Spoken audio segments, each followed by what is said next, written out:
Hello students, मैं आपका maths educator अर्पित गुप्ता। और जैसा कि हमने अब तक बहुत सारे पेपर डिस्कशन कर लिए हैं, ये हम फिफ्थ पेपर डिस्कशन करने जा रहे हैं। तो देखो, अब तक के लिए जो मैंने बोला है, आप प्रैक्टिस करते चलो, समझते चलो, और वीडियो पॉज करो, पहले खुद से ट्राई करो, एंड देन आफ्टर सॉल्यूशन देखो। तो चलो, क्वेश्चन नंबर 1 से स्टार्ट करते हैं। ये क्या बोल रहा है? रूट 3 प्लस 2 का whole square plus root 3 minus 2 का होल स्क्वायर। तो अगर मैं इसको डायरेक्टली इवेलुएट ना करके कुछ ऐसा समझने की कोशिश करूं, देखो ये क्यों लिख रहा हूं मैं, ताकि अगर इस टाइप के और भी कोई क्वेश्चन आते हैं तो आप उसको इस पैटर्न की हेल्प से बहुत जल्दी खत्म कर सकते हो, समझ सकते हो। तो ये दोनों क्या करने हैं अपने को? ये दोनों प्लस करने हैं। तो भाई ये कैंसिल आउट हो गया, ये बन जाएगा 2 टाइम्स ए स्क्वायर प्लस बी स्क्वायर बन जाएगा ना। ये क्या बन जाएगा? 2 टाइम्स ए स्क्वायर प्लस बी स्क्वायर। अब मेरे को बताओ 2 टाइम्स ए की वैल्यू कितनी है? रूट 3, मतलब 3 बन जाएगा। बी की वैल्यू कितनी है? 2, 4 बन जाएगा। 7 टू 14, तो बन गया ना पॉजिटिव रैशनल नंबर। नेक्स्ट आते हैं। ये बोल रहा है x का कुछ एक्सपोनेंशियल ये दिया गया, मतलब x को उन्होंने प्राइम फैक्टराइज किया है, जिसका नोटेशन ये है, और y को कुछ किया है ऐसे, जहां पर abc प्राइम नंबर है और उसका दिया गया है एलसीएम। आप खुद बताओ, ये a स्क्वायर है, ये a क्यूब है, तो यहाँ क्यूब है, बिल्कुल सही है। यहाँ 3 है, यहाँ कुछ नहीं दिया है, और यहाँ 4 है, इसका मतलब इसकी वैल्यू कितनी हो गई? 4। यहाँ कुछ नहीं है, बट यहाँ 2 है और यहाँ 3 दिया गया, मतलब इसकी वैल्यू कितनी हो गई? 3। पूछ रहा है m प्लस n, तो बताओ 4 प्लस 3 कितना होता है भाई? 7 होता है। आगे बढ़ो। नेक्स्ट कह रहा for any prime number p, p divides a square, तो p किसको डिवाइड करेगा? तो p ऑब्वियस सी बात है a को डिवाइड करेगा। ये तो हमने इरेशनल की प्रूविंग में multiple number of times use किया हुआ है। फिर ये बोल रहा है which of the following is a quadratic.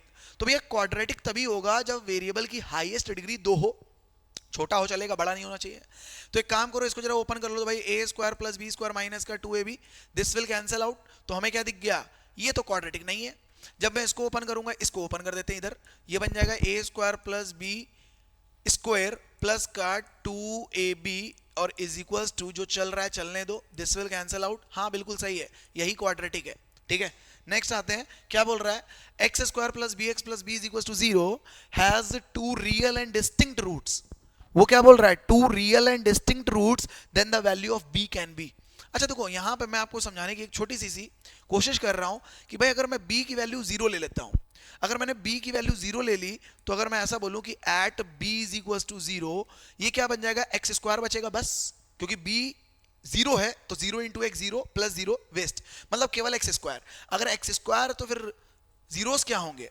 तो आप देख पा रहे होगे कि ये इक्वेशन है, तो इसके लिए जो रूट्स निकल के आएंगे, इक्वेशन है तो रूट्स, पॉलिनोमियल एक्सप्रेशन है तो जीरोस। तो अगर केवल वो एक्स स्क्वायर है तो क्या बनेगा? 0 0, तो रियल और क्या होगा? इक्वल। हमें क्या चाहिए? रियल और डिस्टिंक्ट। गलत। अगर मैं ऐसा बोलूं कि b की वैल्यू 4 रख दो, ये बन जाएगा x square plus 4x plus 4, and this is nothing but x plus 2 का होल स्क्वायर। अगेन ये क्या बन रहा है? Real and equal. ये डिस्टिंक्ट नहीं बन रहा है, मतलब ये भी गलत हो गया। फिर 3 को रखते हैं, तो अगर मैं ऐसा बोलूं कि एक्स स्क्वायर प्लस का 3x और बेटा प्लस का 3, तो हम चेक करेंगे क्या ये रियल रूट्स दे भी रहा है। तो भाई बी स्क्वायर माइनस 4ac, तो बी स्क्वायर माइनस 4ac का इवैल्यूएशन क्या बनेगा? तो b की वैल्यू 3 है, 3 का स्क्वायर 9 माइनस 4ac मतलब 12। ये बच्चा नेगेटिव है, मतलब ये भी गलत है। Option number D is the right one. काम खत्म। आगे देखते हैं क्या बोल रहा है। In the given figure P Q R divides a line segment A B. ठीक है, 4 इक्वल पार्ट्स, मतलब ये हो गया 1:2 1:2 1:1। तो कह रहा है कि Q डिवाइड्स PB। बच्चा ये रहा Q और ये रहा PB। अगर तुमने कल का सॉल्यूशन देख रखा है तो मैंने तब भी समझाया है, जो लाइन सेगमेंट जिस तरफ से बन रही है और पॉइंट जिस तरफ से डिवाइड कर रहा है, रेशियो उस तरफ से लेते हैं। जैसे इसने बोला है PB, तो P इधर है, B इधर है, तो हम ऐसे चलेंगे। Q डिवाइड कर रहा है, तो बच्चा 1:2, ऑप्शन नंबर सी। नेक्स्ट आते हैं। क्या बोल रहा है? अ bag contains red balls and black balls in the ratio. एक काम करो यार, रेशियो कांस्टेंट को x ले लो, तो रेड बॉल्स कितनी हो जाएंगी? 3x, ब्लैक हो जाएंगी 7x। कह रहा है all ball, a ball is drawn at random, the probability that ball is black. तो भैया ब्लैक कितनी है? 7x अपॉन कितना? 10x। करेक्ट। तो कह रहा है क्या होगी प्रोबेबिलिटी? तो भैया ये कट गए, 7/10, तो ये रहा 0.7 इज द आंसर। नेक्स्ट कह रहा which of the following statement is false. कह रहा है right triangles are always similar. यार राइट ट्रायंगल हमेशा सिमिलर होंगे क्या? एक एंगल तो 90 हुआ, बाकी दोनों की इंफॉर्मेशन तो अपने को पता ही नहीं है, मतलब यही गलत है। बाकी कह रहा है स्क्वायर सिमिलर होते हैं, बिल्कुल होते हैं। इक्विलेटरल हमेशा होते हैं, बिल्कुल होते हैं। सर्कल होते हैं, भैया पहला ही गलत है। आगे आओ। ये बोल रहा है in the adjoining figure ABCD is a trapezium in which XY parallel to XY parallel to AB parallel to CD। Okay, तो ये हमसे कह रहा है कि AX is equal to 2/3 AD। मतलब हम ऐसा लिख सकते हैं भाई, AX अपॉन AD अपन लिख सकते हैं 2/3। अब देखो यहां पे ना MCQ कर रहे हैं, तो मेरी बात को थोड़ा समझने की कोशिश करना, लिखना कम होता है, समय बचाना होता है। मतलब हम समझ सकते हैं AD क्या है, कंप्लीट है जो कि 3 पार्ट है, और AX क्या है, उसका पार्ट है जो कि 2 टुकड़े हैं। तो भैया क्या ये 2:1 का रेशियो बना, हाँ या ना, बनेगा ना। और अगर तुम्हें याद हो, तुमने एनसीईआरटी कर रखी है, तो भैया एनसीईआरटी में ट्रायंगल चैप्टर 6.2 क्वेश्चन नंबर 9 अगर तुम्हें याद है, तो यहां पे क्या हम ऐसा बोल सकते हैं कि इनका जो रेशियो होगा वो एक सर्टन रिलेशन दे रहा होगा। मतलब ये आ रहे होंगे। कैसे, चाहो तो तुम्हें एक रिवाइज करा देता हूं, इस लाइन को खींच लो, तो तुम क्या बोलोगे, यहां पे एक पॉइंट ले लो H, तो दिस अपॉन दिस, करेक्ट। मतलब ये 1 2 1 2, मतलब ये भी 1 2 1 2 होंगे। तो अगर इधर से चलूंगा मैं तो ये 2 1 हो जाएंगे। पूछ क्या रहा है, CY YB, इसका मतलब क्या भैया, ये भी 1:2 का रेशियो होगा, काम खत्म। ठीक है, चलो भाई नेक्स्ट देखते हैं। नेक्स्ट क्या बोल रहा है, कह रहा है which of the following statement is a false. अब फॉल्स कौन सा है, कह रहा है infinite number of tangents can be drawn to a circle.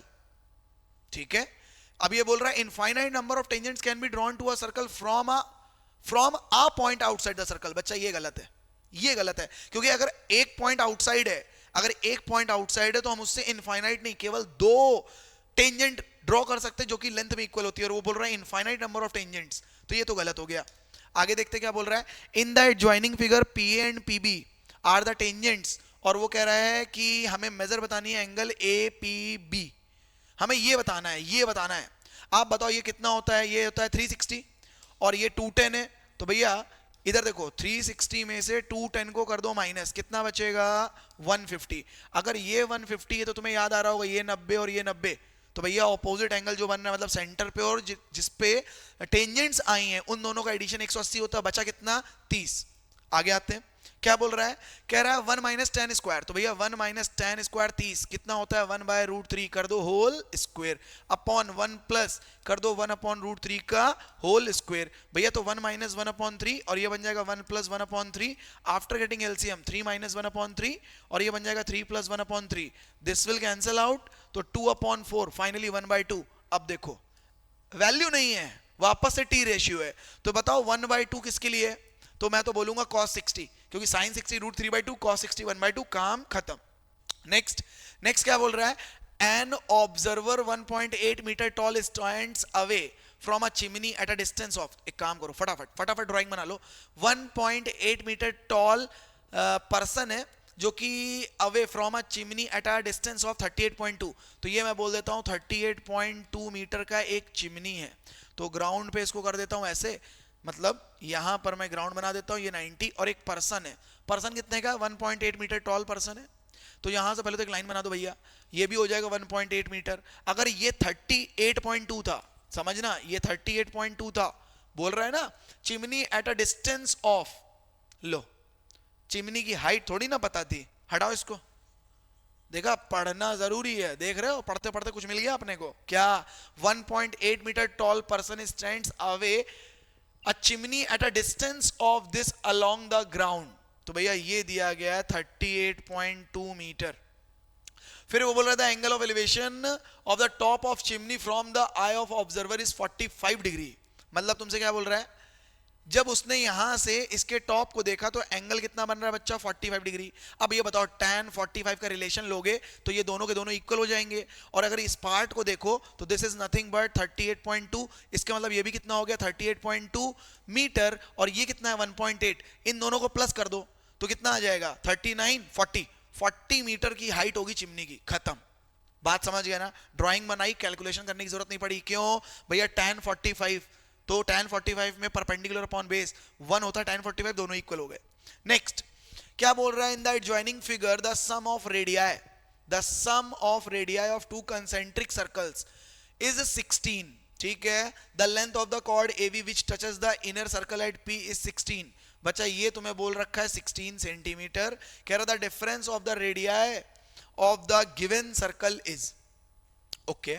आपको दे क्या रखा है उन्होंने, मान लो बाहर वाला जो रेडियस है कैपिटल आर ले लो, अंदर वाले के लिए स्मॉल आर ले लो, और तुम उन्होंने दे क्या रखा था, उन्होंने दे रखा है sum of radii of concentric, मतलब capital R plus small r, मतलब ये हो गया स्मॉल आर, ये हो गया कैपिटल आर, और उन्होंने दे रखा है कैपिटल आर स्मॉल आर, उन दोनों रेडियस का एडिशन 16, और जो कॉर्ड है जो छोटे वाले को टच कर रही है, पी पे टच कर रही है, वो कितना है, कॉर्ड दे रखी है 16 की, तो आपसे कह रहा है डिफरेंस बताना है, मतलब what we are finding capital R minus small r. अब देखो बहुत आसान सा तरीका बता रहा हूं, ये ले लो आर, ये ले लो आर, और आप बताओ अगर ये टेंजेंट है ये रेडियस, तो क्या ये परपेंडिकुलर होगा, मतलब क्या ये 8 सेंटीमीटर होगा, तो क्या मैं ऐसा बोल सकता हूं capital R square is equal to 8 का square plus small r square, इसको इधर फेंक दो, तो मैं बोलूंगा r square minus r square is equal to 64, तो तुम क्या बोलोगे a square minus b square, a plus b, a minus b 64, तुम्हें पता है r प्लस आर कितना है 16, तो 16 r minus r is equal to 64, 16 4 जा ऑप्शन नंबर बी। समझ गए, देखो लैंग्वेज थोड़ा खेल रही थी, लेकिन तुमने अगर ध्यान से समझा तो क्वेश्चन आसान था। नेक्स्ट मैं क्या बोलूंगा, अ कोन ऑफ हाइट 12 सेंटीमीटर, देखो कोन की बात कर रहा है, ध्यान देना, हाइट दे रखी है 12, लिख दो भैया, हाइट दे रखी है 12, फिर दे रखी स्लैंट हाइट दे रखी है 13, सीधे सीधे काम करो, रेडियस निकाल लो भैया, 5 आ जाएगी, बोलो हाँ। अरे कैसे, तुम्हें पता होता है ना कि कोन के केस में r square plus h square जो होता है वो एल स्क्वायर होता है, स्लैंट हाइट होता है, तो हमने बोल दिया पाइथागोरन ट्रिपलेट है सर, दूर से देख के मालूम चल रहा था, तो हमने बोल दिया 5 है। कह रहा है is surmounted on a hemisphere having the radius equal to that of cone, मतलब ये जो रेडियस है वही कोन की है, और वह किसकी है, हेमिस्फीयर की भी रेडियस यही है। अब आप मेरे को बताओ अगर हेमिस्फीयर की रेडियस और कोन की रेडियस सेम है तो क्या हमसे कह रहा है द इंटायर हाइट, अच्छा जी, तो ऐसा समझ लो ये हेमिस्फीयर हो गया, इसके ऊपर कोन रखा है, ये रेडियस तुम्हें पता है, तो जितना ये रेडियस होगा उतना रेडियस ये होगा, और इसकी हाइट कितनी है, इसकी हाइट 12, तो इसकी हाइट कितनी बन जाएगी रेडियस, तो 12 5 17, खत्म। नेक्स्ट क्या बोल रहा है, x median y mean z mode is the empirical relation, कल के सॉल्यूशन में मैंने बोला था इंपेरिकल रिलेशनशिप तुम्हें पता होना चाहिए, क्या होता था, mode is equal to 3 median minus का 2 मीन, तो भैया z की वैल्यू कितनी आ गई, y की वैल्यू और x की वैल्यू, तुमसे पूछ कह रहा है x plus y plus z, तो x की वैल्यू 3 है, y की वैल्यू -2, z की वैल्यू 1 है, बताओ आंसर कितना आएगा, 2 आ जाएगा, खत्म। नेक्स्ट क्या बोल रहा था, following data shows as the marks obtain by 100 students in the class, आपसे बोल रहा है median be the average of which 2 observation, तो पहले तो देखो यार अपन देखें तो ये टोटल नंबर है, मतलब n है, और n क्या है, इवन, अगर ये इवन है तो फॉर्मूला क्या होता था, n/2 थर्ड टर्म, और क्या होता था भैया n/2 plus 1 third term upon 2, मतलब ये अगर 100 है तो मैं बोलूंगा 50th टर्म और 51st टर्म अपॉन 2, अब ढूंढना होगा 50 एंड 51st ये दोनों टर्म है कहां, तो देखा जाए 20 29 28 भैया गड़बड़, ये वाला पर्सन यहां आना चाहिए और ये यहां आना चाहिए, क्योंकि देखो एज पर द मीडियन, अगर ये मीन होता तो दिक्कत नहीं थी, मोड होता फिर भी दिक्कत नहीं थी, क्यों, वो टर्म होते, वो हमें अरेंज करने होते हैं in the part of median. हमारा पहला स्टेप यही होता है कि हम अपनी इंफॉर्मेशन को अरेंज करेंगे इधर असेंडिंग और डिसेंडिंग, तो हमने क्या बोला, इसको इधर घसीट के लाओ, मतलब हम ऐसा बोलेंगे 20 की फ्रीक्वेंसी, फिर 25 की फ्रीक्वेंसी, फिर भैया 28 की फ्रीक्वेंसी, फिर 29 की फ्रीक्वेंसी। अच्छा एक काम करते हैं, मेरे को एक रफ आइडिया दिख गया कि भाई हमें चाहिए 50 और 51, तो 50 तो शायद मेरे को यहीं दिख रहा है, क्यों, अरे देखो ना 10 40 10 50, मतलब 50 यहां पे होगा तो 51वां पर्सन यहां पे होगा, तो अपन क्या बोलेंगे, हमसे पूछ रहा था एवरेज ऑफ विच 2 ऑब्जर्वेशन, ये मिल गया 28 और 29 का एवरेज होगा, ठीक है।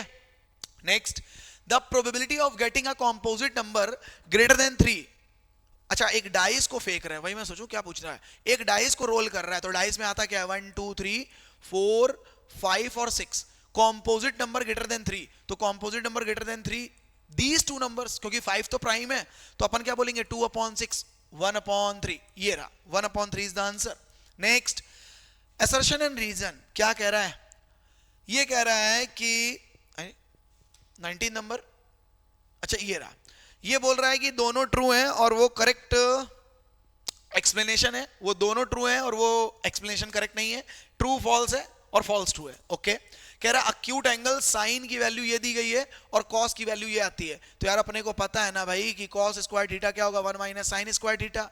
तो आप एक काम करो 25 माइनस 9 है ना और बटे 25, तो आप क्या बोलोगे 16, और अगर ये 16 तो 4/5, तो भैया नहीं माइनस तो नहीं, अगर प्लस माइनस होता फिर भी मान लेते, लेकिन सिलेबस में प्लस माइनस नहीं केवल प्लस है, तो अपन क्या बोलेंगे ये तो फॉल्स हो गया, ये फॉल्स हो गया, तो ऑप्शन कौन सा चला जाएगा, ऑप्शन चला जाएगा डी, खत्म, दूसरा चेक करने की जरूरत ही नहीं है, वैसे वो सही है।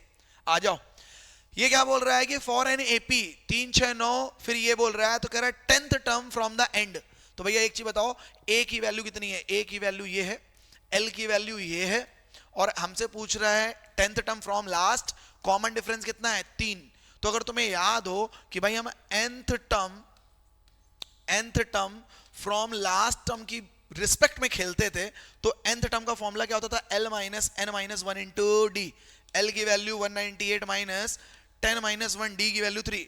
तो आप बताओ मेरे को 198 माइनस 9 इंटू 3, तो भैया 198 माइनस का 27 कितना दे देगा 171, कितना आ रहा है, लो ये क्या हो गया ऑप्शन नंबर डी। क्यों, अरे ये तो फॉल्स है, गलत है, 168 थोड़ी ना 171 आएगा, तो option number D is the right one. इसके आगे हमें जरूरत नहीं है दूसरे को चेक करने की, दूसरा क्या कह रहा है, चलो मन कर रहा है तो पढ़ लो तुम।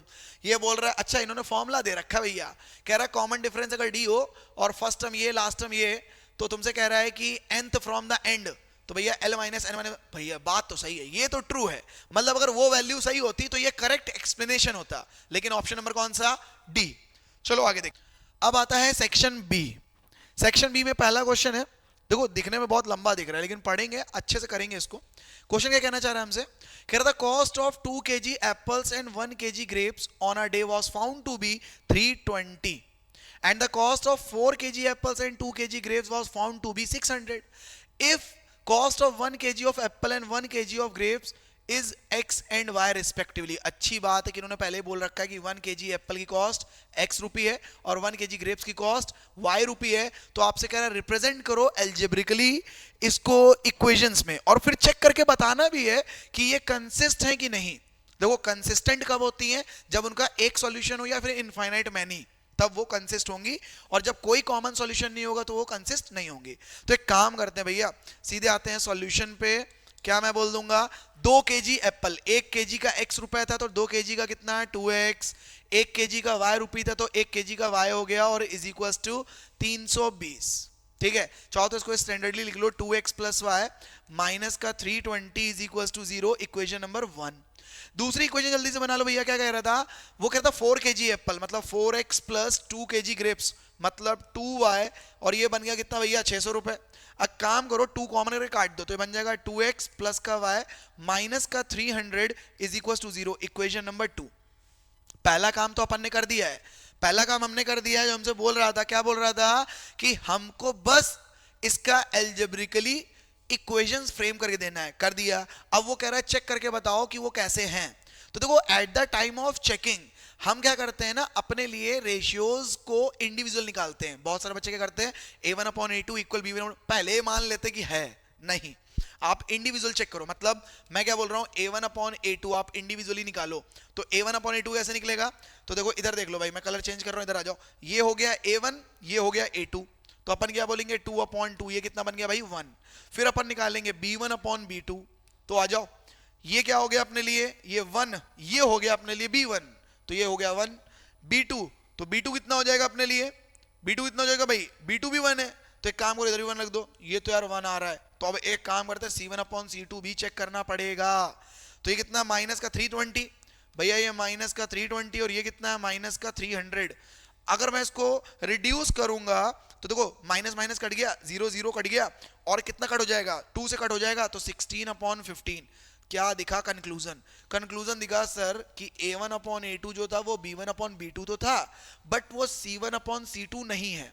कलर चेंज कर रहा हूं, शायद तुम्हें दिख नहीं रहा होगा, मैं क्या बोल रहा हूं ये c1/c2 नहीं है, और जब ये c1/c2 नहीं है तो ये कंडीशन बनती है नो सॉल्यूशन या फिर पैरेलल लाइंस। तो तुमसे क्या कह रहा था कि वो कंसिस्ट होंगी कि नहीं, तुम क्या बोलोगे दे आर इनकंसिस्टेंट या फिर दे आर नॉट कंसिस्ट, क्योंकि वो बोल रहा है ना कंसिस्ट और नॉट, तो बोलोगे दे आर इनकंसिस्टेंट।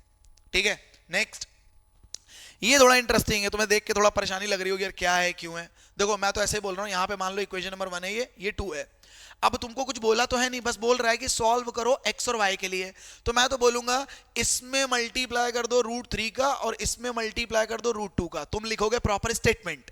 तो अब बताओ अगर √3 का इस पूरे में मल्टीप्लाई हुआ, √3 का पूरे में मल्टीप्लाई हुआ तो भैया क्या बन जाएगा, √6 प्लस का 3y is equal to 5√3, equation number 3। √2 का पूरे में मल्टीप्लाई होगा, अगर √2 का पूरे में मल्टीप्लाई होगा तो भैया कितना बन जाएगा, √6x माइनस, अब देखो ये कितना बन जाएगा 4y। बात समझना। अब बहुत सारे बच्चे बोलोगे सर कैसे कर रहे हो, भैया तुम इधर देख लो, मैं क्या बोलूंगा ये बन जाएगा √16 तो बन गया ना 4, ठीक है। तो भैया कितना बन जाएगा, कुछ ऐसा, और प्लस माइनस माइनस। अब फिर से मैं बोलूंगा तो ये बन जाएगा 2√3। अब तुम बोलोगे सर कैसे कर रहे हैं, तो भैया तुम क्लास 9th पास आउट हो और फिर भी तुम पूछ रहे हो, तो थोड़ा सा ना सोचो यार कि तुमने साल भर फिर तो पक्का पढ़ाई नहीं की है। अब तुम शायद देख पा रहे हो 2 से निकल आया है, 4 से निकल आया है 2 और ये 3, ये चीज डायरेक्ट डाइजेस्ट होनी चाहिए। अब एक काम करो, इसको बना दो equation number 4 and then after मैं क्या बोलूंगा कि ऑन सब्ट्रैक्शन। भैया इसको ऑन सब्ट्रैक्शन सॉल्व कर दो, तो क्या हो जाएगा, ये हो जाएगा माइनस, ये हो जाएगा प्लस, ये हो जाएगा plus, this will cancel out, this becomes to be 7y, और भैया ये कितना बन जाएगा 7√3, दिख रहा होगा y की वैल्यू आ गई √3। अब y की वैल्यू इक्वेशन नंबर 1 2 3 4 किसी में भी रख दो, तो मैं क्या बोलूंगा, मैं तो बोलूंगा आप एक काम करो इक्वेशन नंबर 1 पकड़ लो, ठीक है। तो भैया इक्वेशन नंबर 1 क्या कह रही है, इक्वेशन नंबर 1 क्या कह रही थी, √2x, फिर क्या आता √3 और y की वैल्यू √3 इज इक्वल टू 5। तो आप मेरे को बताओ √2x प्लस का 3 इज इक्वल टू 5, तो भैया √2x इज इक्वल टू, ये उधर गया 2 आ गया, तो x की वैल्यू √2। अब तुम बोलो सर कैसे, इधर आ जाओ रफ दिखा रहा हूं, x is equal to 2 upon √2, rationalise करना है तो कर लो, दिख गया ना √2 कैंसिल, तो आ गया ना √2। उम्मीद करते हैं तो मेरी बात समझ चुके हो कि y आएगा √3 और x आएगा √2, ठीक। आगे आते हैं फटाफट, क्या बोल रहा था, coordinates of the end points of the line segment A B. Okay, तो देखो एक रफ स्केच बना लेते हैं रेफरेंस के लिए, समझने के लिए बस। ए का कोऑर्डिनेट दिया गया -2, -2 और बी का कोऑर्डिनेट दिया गया है 2, -4। फिर क्या बोल रहा है, P is the point on A B such that, तो मान लेते P कहीं पर है, we don't have any idea कहीं पर है, लेकिन सुनो ये लाइन थोड़ी इंपॉर्टेंट है, ये लाइन थोड़ी इंपॉर्टेंट है, और तुमने अगर एनसीईआरटी कर रखी है, एनसीईआरटी सॉल्व कर रखी है, तो एनसीईआरटी में ना जो आपका कोऑर्डिनेट ज्योमेट्री है उसकी सेकंड एक्सरसाइज में इस टाइप का एक क्वेश्चन है, नीचे से शायद सेकंड या थर्ड क्वेश्चन है, अगर आपने देखा हो तो ऐसा कुछ मिलता जुलता क्वेश्चन मिल जाएगा। ये बोल क्या रहा है, हमें चाहिए क्या, हमें चाहिए बेटा AP इज टू BP। अगर हमें ये मिल जाए तो फिर हम इस P के कोऑर्डिनेट निकाल सकते हैं by using section formula, but हमारे पास नहीं पता है क्या, रेशियो। कोऑर्डिनेट्स पता है, A पता है, B पता है, M1 M2 नहीं पता। इधर आओ, ये रिलेशन लिख रहा हूं पहले तो, BP is equal to 4/7 AB। अच्छा एक काम करें, क्रॉस मल्टीप्लाई, ये बन गया 7 BP और ये बन गया 4। अच्छा BP चाहिए, AB नहीं चाहिए, तो एक काम करो AB को ब्रेक कर दो, इसको लिख दो AP प्लस BP, तो क्या बन जाएगा 7 BP is equal to 4 AP plus 4 BP। भैया इसको ट्रांसपोज कर दो, ये बन जाएगा 3 BP is equal to 4 AP। तो भैया बताओ अगर मैं AP अपॉन BP लिखूंगा, मतलब AP अपॉन BP, ये इधर गया तो ये नीचे आएगा, मतलब क्या बोलूंगा 3/4। अच्छा एक रफ आइडिया बताऊं, रफ आइडिया आज ही किया है, आज ही किया, अगर तुम बोलो तो मैं तुम्हें दिखा सकता हूं, आज ही अपन ने क्वेश्चन किया है, वहां पे ये आइडिया यूज भी किया था। कहां पे था, आजा भाई, ये रहा, ये रहा, यहां पे ये आइडिया यूज किया था। अगर उस आइडिया को तुम यहां पे यूज करना चाहो तो तुम जल्दी से समझ सकते हो, लेकिन तुम्हें वर्किंग करके दिखानी होगी, क्यों, ये सब्जेक्टिव है, तो समझना कैसे। अब बताओ मेरे को, सर ये 4/7 है, BP क्या है 4/7, किसका, टोटल का, मतलब अगर पूरा 7, ये 4 बचा 3, तो रेशियो 3:4 आएगा कि नहीं आएगा। लेकिन अगर MCQ होता तो फटाफट कर देते, लेकिन नहीं, हमें सब्जेक्टिव पैटर्न से करना है, that is the only reason हमने वर्किंग दिखाई है, ठीक। अब वर्किंग दिखाने के बाद आप क्या बोलोगे, हमें क्या चाहिए, पॉइंट चाहिए P के, तो अपन क्या बोलेंगे, by using section formula, by using section formula. तो अपन जब सेक्शन फॉर्मूला यूज करेंगे तो फटाफट लिख देता हूं मैं, बाय यूजिंग सेक्शन फॉर्मूला। तो भैया सेक्शन फॉर्मूला क्या होता है, तो x के लिए यूज करते हैं m1 x2 plus m2 x1 upon m1 plus m2, y के लिए m1 y2 plus m2 y1 upon m1 plus m2। Okay, तो देखो ये मेरे लिए कौन है x1, ये मेरे लिए y1, और ये x2, ये y2, और m1 m2 कितना है? तो मिल गया है, कितना मिल गया है? 3:4। एक बात फिर याद रखो, क्या मैंने क्या बोला था? p डिवाइड कर रहा है ab को, वो बोल रहा है ना p is a point on AB, तो रेशियो लेंगे A की तरफ से। देखो मैं हर पेपर में जब जब ये क्वेश्चन आता है, मैं हर बार ये आपको रिवाइज करवाता हूं, आज भी करवाया था। जब AB को PQR 4 इक्वल पार्ट में डिवाइड कर रहे थे, और Q क्या कुछ तो पूछ रहा था ना, Q किसका कुछ तो रिलेशन, कुछ क्वेश्चन था ना, Q किसी को किस पार्ट में डिवाइड कर रहा है, और ऑर्डर था, तो मैंने क्या बोला था? उस तरफ से चलेंगे, ये याद रखना, ठीक है? तो आप मेरे को बताओ, वैसे मैं आपको क्लियर बता दूं, वो क्वेश्चन क्या था, वो शायद ये बोल रहा था Q डिवाइड करता है PB को इन अ सर्टेन रेशियो, तो आंसर आता है 1:2। ठीक है, चलो, वरना तुम सोचोगे ना सर क्या बोलो, कुछ था। इधर आओ, बहुत कुछ नहीं था, तुम ध्यान से पढ़ोगे तो बहुत कुछ हो जाएगा। 17 तारीख नजदीक है, इधर आ जाओ, फोकस कर लो भैया। क्या मैं बोल रहा हूं कि m1 x2 m2 x1 upon m1 plus m2, तुम्हें सब कुछ मालूम है, फटाफट वैल्यू रख दो। तो मैं क्या बोलूंगा? 3 हो गया m1, तो वो कितना है अपने पास? 2, फिर क्या है 4, ये कितना है -2 अपॉन 3 + 4। भैया फाइनली x कितना आ जाएगा? 6 - 8 अपॉन 7। सो भैया x कितना आ जाएगा? -2 अपॉन 7। आ जाओ y के लिए वर्किंग कर लो फटाफट, जल्दी से y के लिए वर्किंग कर लो। ये कितना हो जाएगा? 3, ये हो जाएगा -4 प्लस का, और ये है 4 और ये है -2 अपॉन 3 + 4। तो भैया y becomes to be what? -12 -8 upon 7। So y becomes to be -20 upon 7। अब आप मेरे को बताओ, x की वैल्यू ये आ गई, y की वैल्यू ये आ गई, तो जो p के कोऑर्डिनेट होंगे वो कितना बन जाएगा? -2 अपॉन 7 और -20 अपॉन 7। अच्छा देख कैसा नहीं लग रहा? इसको 0 दे दिया है ना? चलो आ जाओ, इधर आ जाओ। ये बोल रहा है in the given it is given कि साइन a माइनस बी कुछ ऐसा है, और कह रहा है use it to find the value of this one. तो अच्छा काम करते हैं ना, अपन a को ले लेते हैं 45 और b को ले लेते हैं 30। अब कुछ सोचेंगे सर जरूरी है यही ले, अरे भाई तुम्हारी मर्जी, तुम इसको 60 ले लो, इसको 45 ले लो, डिफरेंस 15 आना चाहिए, और वही वैल्यू लेना जो तुम्हें टेबल में पता है, वरना कुछ खतरनाक बच्चे करेंगे। सर एक काम करो 100 और 85 ले लो, नहीं सर एक काम करो 15 और 0 ले लो, आ जाएगा। अरे भैया तुम्हें वो वैल्यू लेनी है जो तुम्हें टेबल में पता है, दैट्स द रीजन। तो देखो तुम 45-30 ले लो या 60-45 ले लो। तो मैं क्या बोलूंगा कि अगर मैं बोलूं साइन 45 लिया है और 30 लिया है मैंने, तो मैं क्या बोलूंगा 45 degree minus 30 degree is equal to sine 45, और क्या बन जाएगा? कॉस 30 माइनस कॉस 45, और भैया साइन 30। ठीक है, तो ये देखो तुम्हें दिख गया कि सर ये बन गया साइन 15, और देखो साइन 45 की वैल्यू कितनी होती है? 1/√2, और कॉस 30 की वैल्यू कितनी होती है? √3/2, माइनस का 1/√2 और कॉस 30 1/2। अब आप बताओ कितना बन जाएगा? √3/4 माइनस 1 अपॉन सॉरी वेट भैया √3 और नीचे बनेगा 2√2, है ना? ऊपर √3 नीचे 2√2 और 1 अपॉन ये बन जाएगा 2√2। So finally what we get? √3 - 1 upon 2√2। उम्मीद करते हैं तुम्हें बात समझ में आ गई है, आसान था वैसे।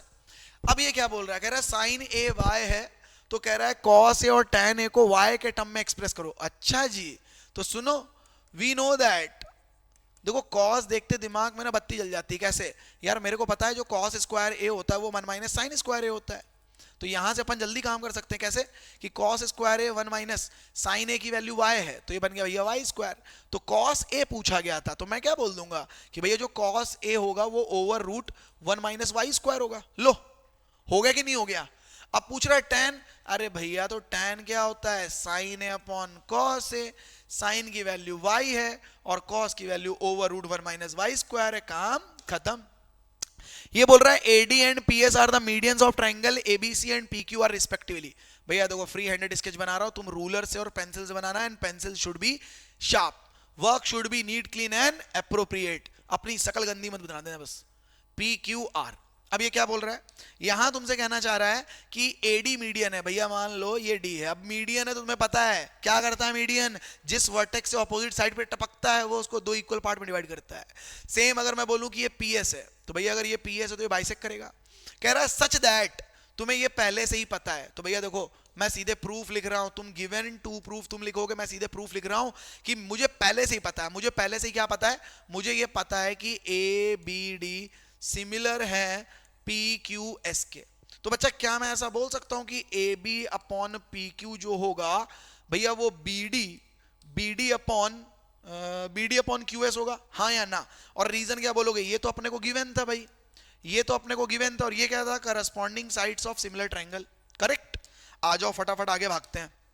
सर प्रूफ क्या करना है, एबीसी और पीक्यूआर। अब बताओ अगर एबीसी और पीक्यूआर मुझे प्रूफ करना है तो सर एक हेल्प इन दोनों ने तो दे दी है मेरे को पहले से ही कि भाई अगर ये ऐसे थे तो ये ए बी और ये पी क्यू, ये बी डी और ये क्यू एस। तो अगर मैं अपने मन से दोनों में 2 का मल्टीप्लाई कर दूं तो क्या मैं बोल सकता हूं कि A B upon P Q जो होगा बी डी का डबल जो कि बन जाएगा बी सी, क्यू एस का डबल जो कि बन जाएगा क्यू आर। और अगर बच्चा ये सिमिलर थे तो क्या मैं एंगल बी और एंगल क्यू को इक्वल बोल सकता हूं corresponding angle of similar triangle से। अब बताओ A B upon P Q, B C upon Q R, angle B और एंगल क्यू। तो भैया by S S rule, by S A S rule क्या बोल देंगे, ट्रायंगल कौन सा, ए बी सी सिमिलर होगा किसके, P Q are. Hence proved. देख रहे हो चीजें आसान है, बस तुम्हें समझना होगा कि क्या करें, कैसे भागना होगा। कह रहा है while shuffling a pack of 52 cards, one card was accidentally dropped. Find the probability that the dropped card is not a face card. भैया समझना, वो कह रहा है कि तुमसे 52 का जो डेक था उससे एक कार्ड गिर गया, और वो जो कार्ड गिरा है वो कह रहा है इज नॉट अ फेस। तो पहले तो सोचो कि total number of face cards कितने होते हैं, total number of face cards तो भैया कितने होते हैं, 12 होते हैं। क्यों, देखो कलर वाइज 2 कैटेगरी हैं, रेड और ब्लैक। रेड में 2 कैटेगरी हैं, हार्ट्स और डायमंड। ब्लैक में 2 हैं, स्पेड और क्लब। और हार्ट में 3 फेस हैं, कौन से, जैक, क्वीन और किंग। तो भैया 3 3 3 3 मतलब 12 कार्ड हो गए फेस। तो कह रहा है कि जो गिरा है नॉट अ फेस कार्ड, तो मैं क्या बोलूंगा, total number of non face card. तो तुम क्या बोलोगे, 52 पूरे होते हैं, 12 को हटा दो भैया, 40 हुए नॉन फेस। तो मेरे को क्या चाहिए थी, मेरे को चाहिए थी इसकी प्रोबेबिलिटी। तो देखो तुम स्टेटमेंट लिखना, मैंने बोल दिया है ऐसा कि probability getting is called is not a face card. तो तुम क्या बोलोगे कि सर 40 कार्ड्स थे विद रिस्पेक्ट टू टोटल, 4 1 जा 0, 4 1 जा 3 जा, काम खत्म। सेकंड कह रहा है इज अ ब्लैक किंग। अब मेरे को बताओ, ब्लैक में 2 कैटेगरी है, स्पेड और क्लब। किंग तो एक ही होता है, तो एक इधर होगा एक इधर, मतलब एक होगा स्पेड में एक होगा क्लब में, 2 हुए किंग। तो मैं क्या बोलूंगा, probability getting a card is a black king. तो ब्लैक किंग कितने होंगे, 2 होंगे विद रिस्पेक्ट टू 52। तो कितना बनेगा, 1/26। लेकिन क्या बोलोगे, सर एक चीज मिस हो रही, बिल्कुल हो रही, सुनो क्या भैया, यहां पे ना वो लिख देना कि probability of an event is equal to favourable number of outcomes upon total number of outcomes. नहीं लिखाना यार, आधा नंबर जाएगा, फिर रोना मत, है ना। सुन लो, ये लिखना पड़ेगा तुम्हें।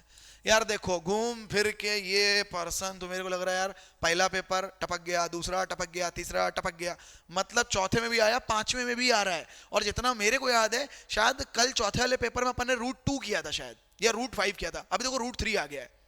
तो लिखने को तो मैं हर बार यही बोल देता हूं, तुम एनसीईआरटी देखो, छाप दो, है ना। या फिर बोलो तो मैं फटाफट इसको लिख देता हूं कि लेट कर लेते हैं कि √3 क्या है, इज अ, ये अपने लिए रैशनल नंबर है। बच्चा अगर ये रैशनल नंबर, तो मैं इसको a बाय बी या p बाय क्यू लिख सकता हूं, जहां पे मैं बोलूंगा a b क्या है, a and b are integers, ठीक है। और मैं क्या बोलूंगा, b कभी भी 0 नहीं हो सकता। और मैं क्या बोलूंगा, a एंड b आर को प्राइम नंबर्स। भैया ये लाइन बहुत इंपॉर्टेंट है। ये क्यों इंपॉर्टेंट है, क्योंकि को प्राइम नंबर वही होते हैं जिनका HCF, मतलब a और b का जो HCF होगा केवल और केवल 1, ठीक है। हम इसी को तो कंट्राडिक्ट करेंगे ना, इसी को तो फॉल्स बोलेंगे, दैट्स द रीजन। अब एक काम करो, स्क्वायरिंग कर दो भैया। क्या कर दो स्क्वायरिंग बोथ द साइड्स, तो बन जाएगा 3 is equal to a square upon b square. तो तुम क्या बोलोगे, b square is equal to a square upon 3। मतलब क्या है, a square is divisible by 3, a square is a multiple of 3 या डिविजिबल बाय 3, जो तुम्हारा मन करे वो लिख लेना। a square is a multiple of 3, इसको ड्रॉप कर दो इक्वेशन नंबर 1, ठीक, क्योंकि a स्क्वायर क्या इज अ मल्टीपल ऑफ 3 दिख रहा है ना, ठीक। तो यहां से तुम क्या बोल सकते हो, या इसको रुक जाओ, a स्क्वायर तो तुम क्या बोलोगे, सो a is a multiple of 3, so a is a multiple of 3, इसको ड्रॉप करो इक्वेशन नंबर 1। अब खुद सोचो, अगर a square is a multiple of 3 है, मतलब a square is divisible by 3, तो a is also divisible by 3। और आज ही हमने एक एमसीक्यू किया था, p square divides a where a is any real number then p divides, याद आ रहा है, एक एमसीक्यू किया था। तो अगर मैं बोल दूं कि ये डिवाइड करेगा 3 को और कोई रिजल्ट दे देगा जहां पर c क्या है, c इज एन इंटीजर। अब ये बात अगर तुम समझ पा रहे हो तो इसकी वैल्यू मतलब a is equal to 3c को तुम कहां पे रख दो, a is equal to 3c को तुम यहां पे रख दो, यहां पे रख दो भैया, यहां पे। तो तुम क्या बोलोगे, b square is equal to 3c का स्क्वायर अपॉन 3।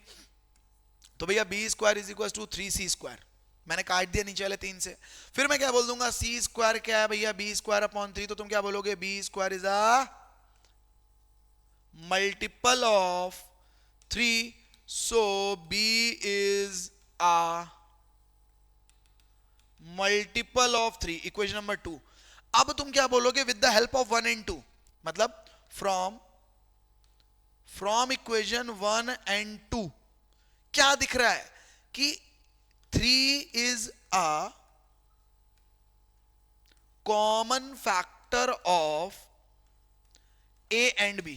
क्या मैं बोल रहा हूं भैया, मैं ये बोल रहा हूं जो 3 है, देखो ना, वो a को भी डिवाइड कर रहा है और वो b को भी डिवाइड कर रहा है। तो अगर वो 3 है, वो क्या बन गया, a और b का कॉमन फैक्टर बन गया। और यहां क्या बोला था हमने, को प्राइम है। तो क्या ये कंट्राडिक्ट कर रहा है, कर रहा है ना, कि this contradict that a and b are coprime, so √3 rational नहीं हो सकता, वो रॉन्ग अजम्पशन है। And finally what can we say, कि वो इरैशनल होगा। ठीक है, चलो आगे बढ़ते हैं।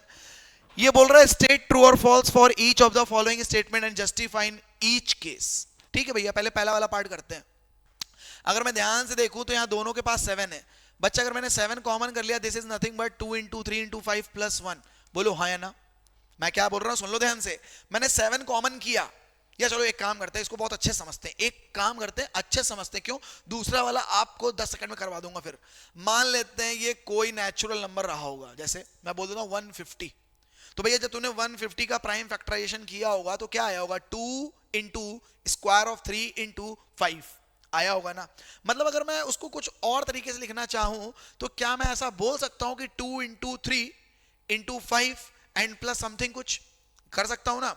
तो यहां पे मैं अप्रोच क्या देना चाह रहा हूं आपको, मैं यहां पे आपको बस समझाने की कोशिश कर रहा हूं कि अगर कोई भी नेचुरल नंबर प्राइम फैक्टर्स की फॉर्म में, प्रोडक्ट की फॉर्म में लिखा हुआ है, तो ये तो आपको पता ही है, उसे क्या बोलते हैं, फंडामेंटल थ्योरम ऑफ अर्थमेटिक।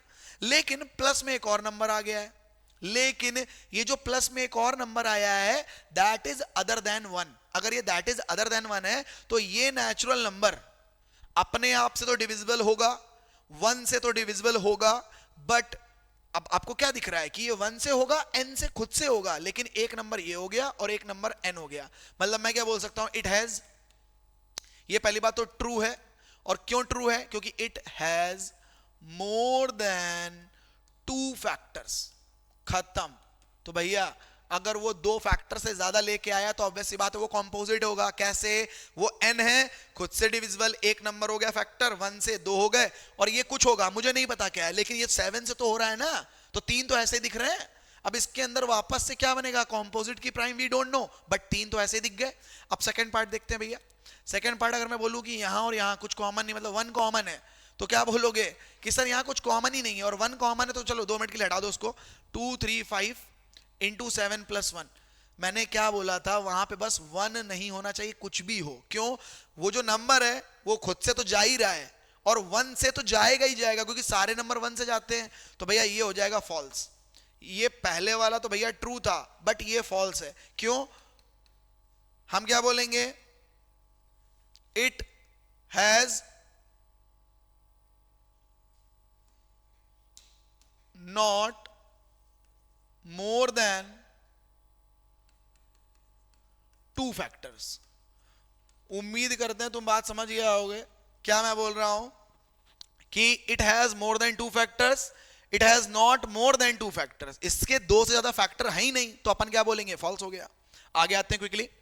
ये बोल रहा है obtain the zeros of polynomial.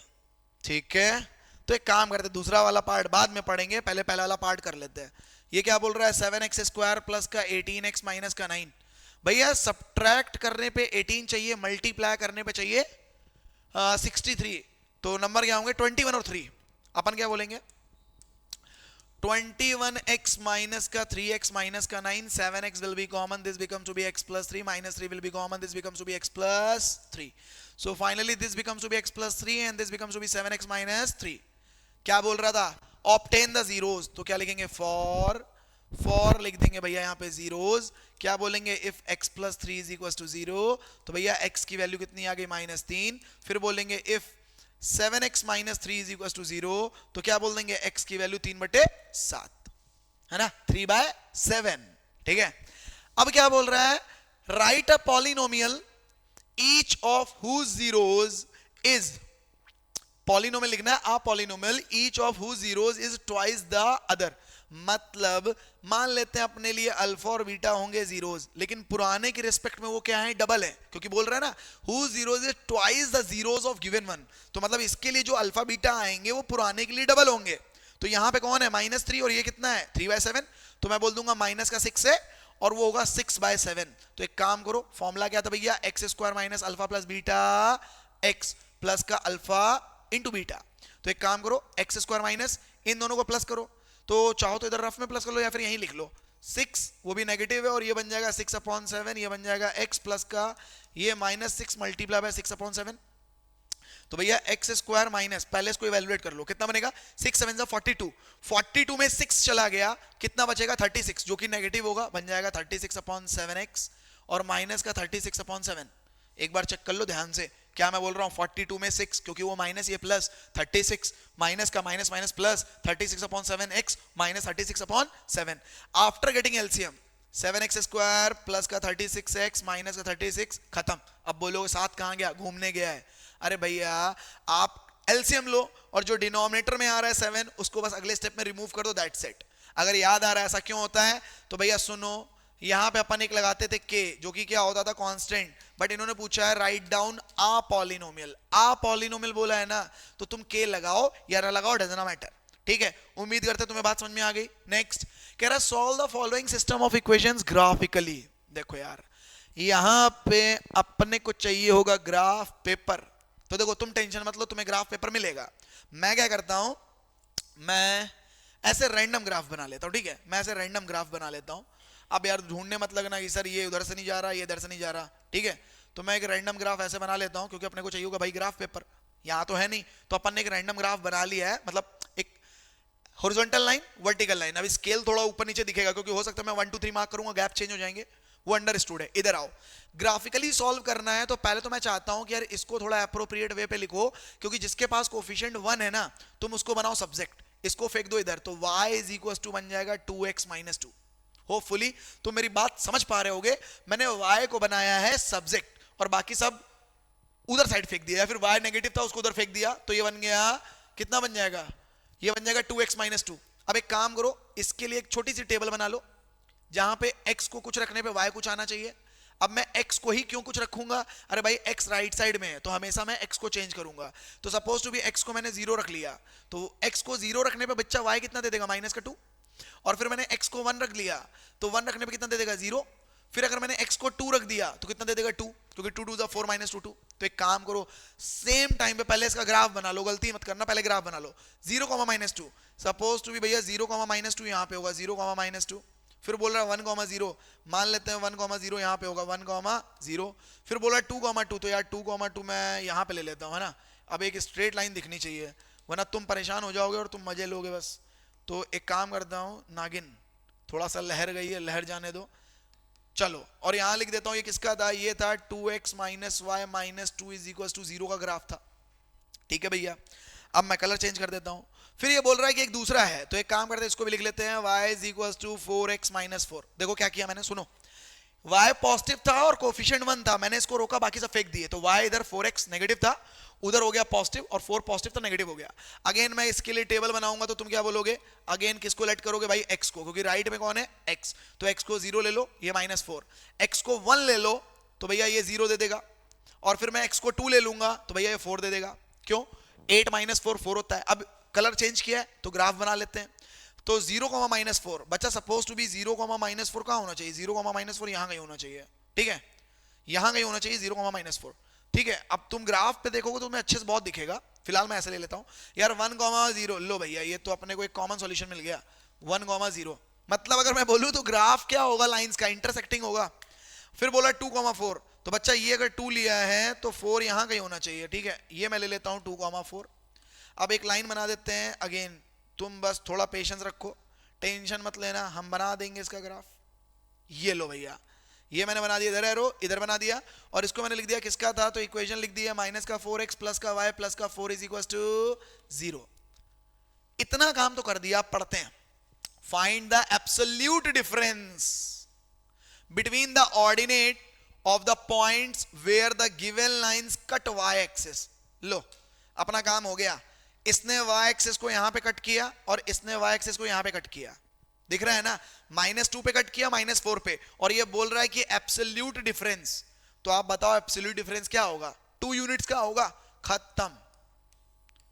अरे उनके बीच में गैप कितने का दिख रहा है भाई, देखो ना, इनके बीच में गैप कितने का दिख रहा है, 2 का दिख रहा है। एब्सोल्यूट डिफरेंस मतलब नेगेटिव साइन को फेंक दो, तो अपन क्या बोल देंगे, 2 यूनिट का डिफरेंस है, और दैट्स इट। नेक्स्ट आते हैं, कह रहा find the relationship between x and y such that p is equidistant from a and b। भैया देखो, मैं तो सीधे बोलूंगा, वो तुमसे कहना चाह रहा है जो pa है वो pb है, और तुम क्या बोल देना, by using distance formula, by using distance formula.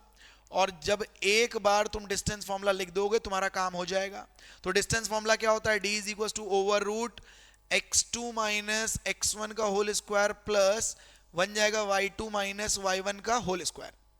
भैया मेरे को बताओ कि अगर मैं pa और pb की बात करूं तो x माइनस 3 का होल स्क्वायर बन जाएगा, हाँ या ना, ये बन जाएगा x माइनस 3 का होल स्क्वायर, और फिर वो बन जाएगा y माइनस 5 का होल स्क्वायर।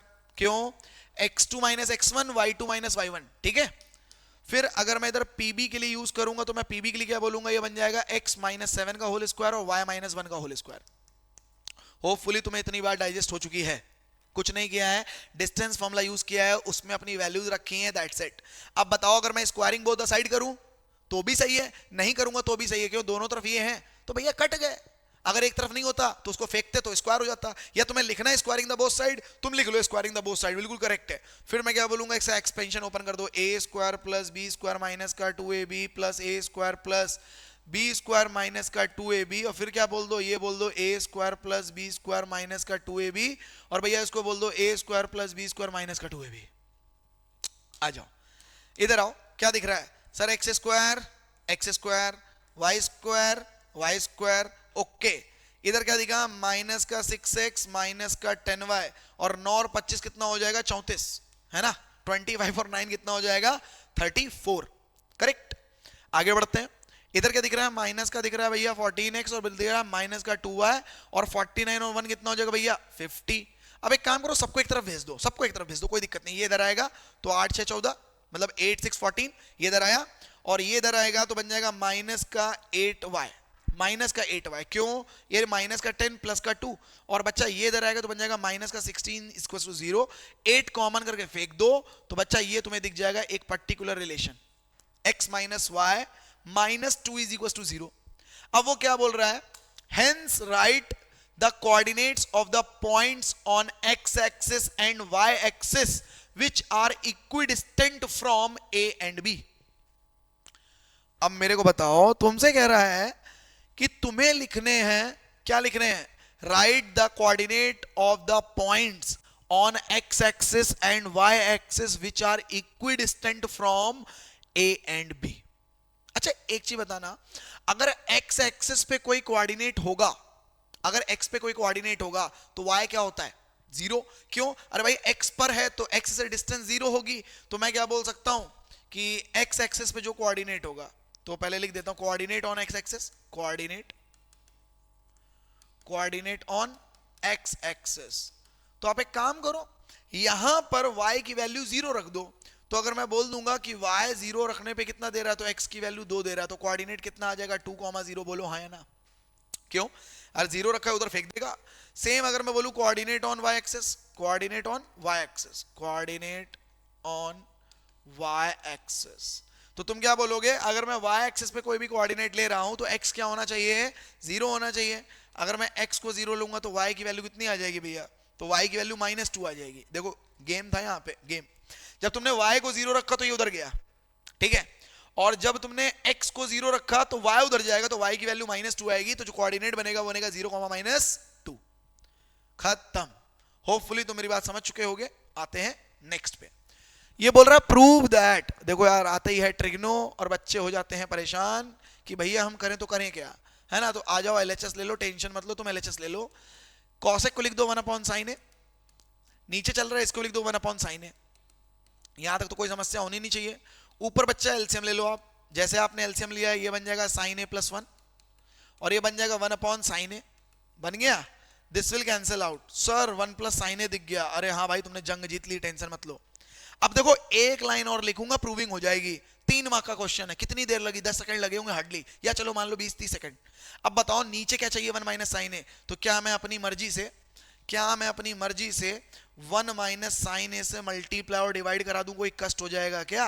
कोई दिक्कत की बात है क्या? नहीं ना। तुम नीचे लिखना, मैं इधर लिख रहा हूं। ऊपर देखो a + b a - b, तुम क्या बोलोगे? a² - b²। नीचे क्या बन गया? 1 - sin a। अब बताओ, क्या तुम्हें पता है 1 - sin² क्या होता है? cos²। और भैया ये नीचे क्या चल रहा है? 1 - sin a। क्या यही चाहिए था? मिल गया, हेंस प्रूव्ड। बोलो हाँ या ना। तुम लिख देना LHS = RHS। LHS = RHS, hence proved. Next क्या बोल रहा है? कह रहा let 2a + b and a + 2b acute angle such that this one। अरे काम करो, यहीं से कहानी खत्म करना चालू करते हैं। इधर आओ। sin 2a + b, ये कितना है भैया? sin 60। तो अपन क्या बोलेंगे? 2a + b की वैल्यू कितनी आ गई? 60। Equation number 1। क्या बोल रहा है? tan। तो एक काम करो, यहीं से ले लो, ये बोल देगा tan a + 2b। ये कितना होता है भैया? tan 45 पे 1 होता है, तो a + 2b की वैल्यू कितनी आ गई? 45। करेक्ट। ये हो गया इक्वेशन नंबर 2। अब एक काम करो, इक्वेशन नंबर 1 और 2 को सॉल्व करने का तरीका ढूंढो। तो क्या बोलोगे? एक काम करते हैं, इसमें 2 का मल्टीप्लाई कर देते हैं। तो ये कितना बन जाएगा? 2a + 4b = देखो 2 2 और 2 इधर भी जाएगा, तो अपन ने क्या बोल दिया? 2a + 2 2 = 4b = 90 degree. Equation number 3 इसको कर देते हैं ऑन सब्ट्रैक्शन। क्या बन जाएगा भाई? माइनस माइनस और minus, this will cancel out. Minus का 3b = माइनस का 30, तो b शुड बी 10। अब b की वैल्यू उठा के किसी एक में रख दो। फॉर एग्जांपल यहीं से ले लेते हैं, तो a + 2 × 10 = 45। तो बच्चा a becomes to be 25। उम्मीद करते हैं तुम इतनी बार डाइजेस्ट हो चुकी होगी। करेक्ट। अब आते पूछ क्या रहा है? कह रहा find the value of this one. तो भैया एक काम करो, इसकी वैल्यू कैसे निकालोगे? तुम बोलोगे सर ये कॉट है 4 और ये कितना है? 25। अरे रुक जाओ, इनटू तो लगा दूं। ये है 25 - 7 और ये कितना है? 10। तो तुम क्या बोलोगे? भैया ये बन गया कॉट, ये बन गया 100 - 70। अब बताओ कितना बन जाएगा? Cot 30 degree. कॉट 30 कितना होता है? √3। लो, 3 मार्क का क्वेश्चन था, क्या ही दिक्कत थी? कुछ नहीं थी, फटाफट कर दो बस।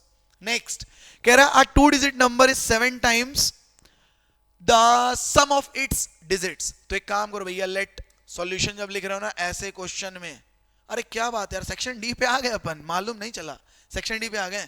देखो क्या कह रहा है? 2 digit number is 7 times the sum of its digits. देखो ऐसे क्वेश्चन में तुरंत लेट करो यूनिट डिजिट। यूनिट डिजिट भी x और बच्चा टेंस डिजिट, तुरंत के तुरंत लेट कर लो टेंस डिजिट भी y। इतनी कहानी अगर तुम्हें डाइजेस्ट हो चुकी है तो आगे पढ़ते हैं। तो ओरिजिनल नंबर, क्योंकि भैया तुम्हें पता होना चाहिए ना कि ओरिजिनल नंबर क्या बनेगा। तो क्या होता था? 10 × tens digit plus unit digit. अब आती है कंडीशन, और बहुत सारे बच्चों को ना प्रॉब्लम होती है ऐसे क्वेश्चन में। अरे बहुत सस्ते क्वेश्चन होते हैं यार, तुम्हें बस समझ में आना चाहिए करना क्या है। कह रहा है 2 डिजिट नंबर इज, मतलब 2 digit number is 7 times sum of the digit x + y। भैया इसको फर्दर इवैल्यूएट कर लेते हैं। 10y + x = 7x + 7y। Transpose कर दो, कितना बन जाएगा? ये बन जाएगा 3y माइनस का 6x = 0। Equation number 1। या फिर रुक जाओ, इसको और सिंपल कर लेते हैं ना यार, इसको और सिंपल कर लेते हैं। कैसे? मैं बोल सकता हूं कि y - 2x = 0 या फिर y = 2x। Equation number 1। बोलो हाँ या ना। क्या किया? ये 7x इधर आया माइनस का हो गया, इधर आया माइनस का हो गया, 3 कॉमन कर लिया और y को डिपेंड करा दिया x पे। एक रिलेशन मिल गया। दूसरा पढ़ते हैं, कह रहा है and 2 more than 5 times. 2 more then, ये क्या ब्रैकेट में? अच्छा वो वाला 2 है, बता रहा है कि ये 2 वाला 2 है। ओके, एंड दिस नंबर मतलब 10y plus x is 2 more than 5 times product of the digit. लो भैया लिख दिया मैंने कि जो नंबर था is 2 more than 5 times product of the digit, लिख दिया। अभी तुमसे क्या कह रहा है, तो यहां लिख लो भैया 10y प्लस का x is equal to 2 plus, sir कुछ तो नहीं दिख रहा, तो एक काम करो, कुछ नहीं दिख रहा ना, तो अपन ने y को क्या बनाया है 2x बनाया है, तो y की जगह पे 2x लिख दो और क्वेश्चन को सॉल्व कर दो, काम खत्म। यहां पे लिखो x और यहां पे लिख दो कितना था ये था 2x, सॉल्व कर दो भैया। ये कितना बन जाएगा, ये बन जाएगा 20x plus x is equal to 2 plus 10x square. So finally what we get 10x square minus का 21x प्लस का 2 इज इक्वल टू 0। ये लाइन थोड़ी ध्यान से देखना, मैंने इसको लिखा 10x स्क्वायर, 21 को उधर फेंका है और 2 इधर है, मल्टीप्लाई करने पे 20, ऐड करने पे 21, नंबर क्या होंगे 20 और 1, तो माइनस का 20x माइनस का x प्लस का 2 is equal to 0। So 10x कर लो कॉमन, x माइनस 2 माइनस 1 कर लो कॉमन, तो भैया कितना दे देगा, देखो देखो देखो भाग रहे हैं, ये 10x x minus 2 minus 1 x minus 2 is equal to 0। So finally x minus 2 और 10x minus 1 is equal to 0। यहां से x की वैल्यू 2, यहां से x की वैल्यू 1/10 आएगी ना, 1/10। अब भैया वो नंबर डिजिट में है तो ये तो नॉट पॉसिबल हो गया, y की वैल्यू निकाल लो, कहां से, y की वैल्यू यहां से निकाल लो, तो y की वैल्यू कितनी आ जाएगी 4 आ जाएगी, x की वैल्यू कितनी आ गई है, x की वैल्यू 2 आ गई है। तुमसे कह रहा है फाइंड द नंबर, तो भैया नंबर था क्या, नंबर था 10y प्लस x, तो 10 into 4 plus 2 42 is the number, काम खत्म। ठीक है, चाहो तो क्रॉस चेक कर लो, वो बोल रहा है जो नंबर था वो 7 टाइम्स था सम ऑफ द डिजिट, हाँ तो भाई 42 क्या है 4 प्लस 2 6 7 जा 42। वो बोल रहा है जो नंबर है वो 2 more than 5 times the product, तो भाई 6 5 कितना बनेगा 2 more than 5 times the product, तो 4 2 जा 8 8 5 जा 40 40 प्लस 2 42। नेक्स्ट कह रहा find the values of p for which quadratic equation this has real and equal roots. तो भैया एक काम करो, रियल और इक्वल के लिए कंडीशन क्या होती है, d इज इक्वल टू 0, मतलब मैं क्या बोलूंगा b square minus 4ac is equal to 0। बस यहां पे तुम एक लाइन लिख देना, on comparing with ax square plus bx plus c is equal to 0 where a is equal to p plus 4। ये अपने लिए क्या होगा a, ये अपने लिए भाई क्या होगा विद माइनस साइन b, और ये अपने लिए क्या होगा c। एक काम करते हैं, यहां लिख देते हैं माइनस, और ये कितना है p प्लस 1 का whole square minus 4 into a की वैल्यू कितनी है भाई p प्लस 4, c की वैल्यू कितनी है 1 इज इक्वल टू 0। भैया देखो माइनस का स्क्वायर करने पे क्या दे देगा, वो तो प्लस दे देगा, लेकिन इसको ओपन कर दो तो बन जाएगा a square plus b square plus का 2ab, और भैया इसकी एंट्री करा दो तो कितना बन जाएगा 4 1 4, मतलब 4p minus 16 is equal to 0। Hopefully तुम्हें यहां तक बात डाइजेस्ट हो गई होगी, यहां तक कोई दिक्कत हो तो अभी देख लो, पॉज करो समझ लो, क्योंकि वो बोल रहा था has real and equal, real and equal का मतलब d 0 होगा, b स्क्वायर माइनस 4ac 0 होगा, a ये b ये c ये, तो b square minus 4ac a square b square 2ab minus 4p minus 16, तो ये कितना बन जाएगा p स्क्वायर, और भैया कितना बन जाएगा माइनस का 2p, और कितना बन जाएगा माइनस का 15 इज इक्वल टू 0। नंबर क्या होंगे 5 और 3 होंगे कि नहीं, देखो फटाफट लिखते जाओ लिखते जाओ करते जाओ, तो p माइनस 5 प्लस का 3 ये कितना बन जाएगा p minus 5 is equal to 0। So finally this becomes to be p minus 5 और this becomes to be p plus 3 is equal to 0। p के दो रिजल्ट आएंगे, और उन्होंने पूछा भी है कि p की वैल्यूज क्या क्या होंगी, तो p की वैल्यू 5 और माइनस 3, क्यों ये पॉजिटिव दे देगा ये नेगेटिव, तो दो वैल्यू आएंगे, और बोल भी रहा था वैल्यूज ऑफ p आ गए। Also find the roots of the quadratic so obtained, तो भैया तुम बोलो if p is equal to 5, तो जो क्वाड्रेटिक बनेगा वो बनेगा 9x स्क्वायर माइनस का 4x plus 1 is equal to 0। बोलो हाँ या ना, एक बार देख लो, अरे भाई भाई भाई वेट वेट वेट, 4 5 1 6 होता है यार, देखो 5 प्लस 4 9 5 1 6 और ये आ गया, तो मल्टीप्लाई करने पे तुम क्या बोलोगे, मल्टीप्लाई करने पे तुम बोलोगे 9, ऐड करने पे 6, तो अपन ने कुछ ऐसा लिख दिया, और कुछ होशियार बच्चे होंगे देख पा रहे होंगे कि सर ये ना परफेक्ट स्क्वायर है 3x माइनस 1 का होल स्क्वायर, लेकिन फिर भी जिनको दिख गया वो बहुत अच्छी बात, जिनको नहीं दिखा तुम split in the middle term करो, बोलो जिंदाबाद, आगे बढ़ते जाओ, ठीक है। और यहाँ पे अपन ने बोला 3x minus 1 is equal to 0, तो भैया x की जो वैल्यू आएगी वो 1/3 आएगी दोनों केस में। पूछ रहा था ना कि हमें क्या निकालने हैं, रूट्स ऑफ द इक्वेशंस, ये बात समझते चलो। फिर मैं क्या बोलूंगा, इफ p की वैल्यू कितनी भैया -3, अगर p की वैल्यू -3 है तो क्या बन जाएगा x स्क्वायर, और अगर मैं बोलूंगा -3 तो कितना बन जाएगा, प्लस का 2x और कितना प्लस का 1 इज इक्वल टू 0। अगेन तुम समझदार हो, x प्लस 1 का होल स्क्वायर बनना है। अगर तुम देख पा रहे हो भाई तो बहुत अच्छी बात है, x प्लस 1 का होल स्क्वायर बनना है, मतलब ये बन जाएगा x प्लस 1 और ये भी बन जाएगा x plus 1 is equal to 0। दोनों जगह पे आंसर जो आएगा वो -1 आएगा। तो देखो ये अपना कंप्लीट सॉल्यूशन होगा, लेकिन भैया तुमको मैं वही बोलूंगा आंसर देना प्रॉपर स्टेटमेंट की फॉर्म में, ठीक है। नेक्स्ट क्या रहा, बोल रहा है if a line is drawn parallel to one side of a triangle intersecting the other two sides in distinct points then it divides two sides in the same ratio, prove it. BPT की proving है ये, हाँ या ना। Last 3 paper से अपन same कर रहे हैं, सेम छापते आ रहे हैं बीपीटी। कल भी बीपीटी की प्रूविंग की थी, पिछले पेपर में बीपीटी की प्रूविंग की थी। तो भैया मैं बोलूंगा तुम वहां से गो थ्रू करो, नहीं तो एनसीईआरटी की छाप दो बीपीटी की प्रूविंग। क्या होता है, एक रेफरेंस बता दे रहा हूं, इधर देख लो। ये मान लो एबीसी एक ट्रायंगल है जहां पर डीई क्या है, पैरेलल है। डीई क्या है भैया, पैरेलल है। तुम क्या करते थे, यहां परपेंडिकुलर ड्रॉ करते थे, यहां परपेंडिकुलर ड्रॉ करते थे, इसको ज्वाइन करते थे, इसको ज्वाइन करते थे, फिर तुम बोलते थे area triangle AD upon BDE is equals to area triangle AD upon CD, जो कि होता नहीं है। फिर on the same base between same parallel line वाला फंडा लगा के बोल देते थे इक्वल होगा, and then after we can say AD upon BD is equals to A upon EC. ये तुम्हें करना है। लास्ट 3 पेपर सॉल्यूशन में सेम चीज आई है, तो मतलब मान के चलो 3 नंबर में आ सकता है, 5 नंबर में इंडिविजुअल आ सकता है, या फिर 5 नंबर में देख रहे हो प्रूविंग के साथ एक गिफ्ट आया है। क्या, इसको देख लेते हैं। कह रहा है also state the converse of the above statement, मतलब जो अभी एबव स्टेटमेंट हमको बोला गया है उसका हमें कॉन्वर्स बोलना है। तो कॉन्वर्स क्या होगा बताओ। मैं ये बोलूंगा कि in a triangle if a line segment divides the other two sides in a same ratio then this must be parallel। और अगर मैं बोलूं तो भैया 6.1 पहला थ्योरम, मतलब चैप्टर 6.1 जो है वो ये है, और 6.2 जो है वो कॉन्वर्स है, ठीक है। नेक्स्ट क्या बोल रहा है, from one of the faces of a solid wooden cube 14 centimetre maximum number of hemispheres of diameter 1.4 centimetre are scoop out.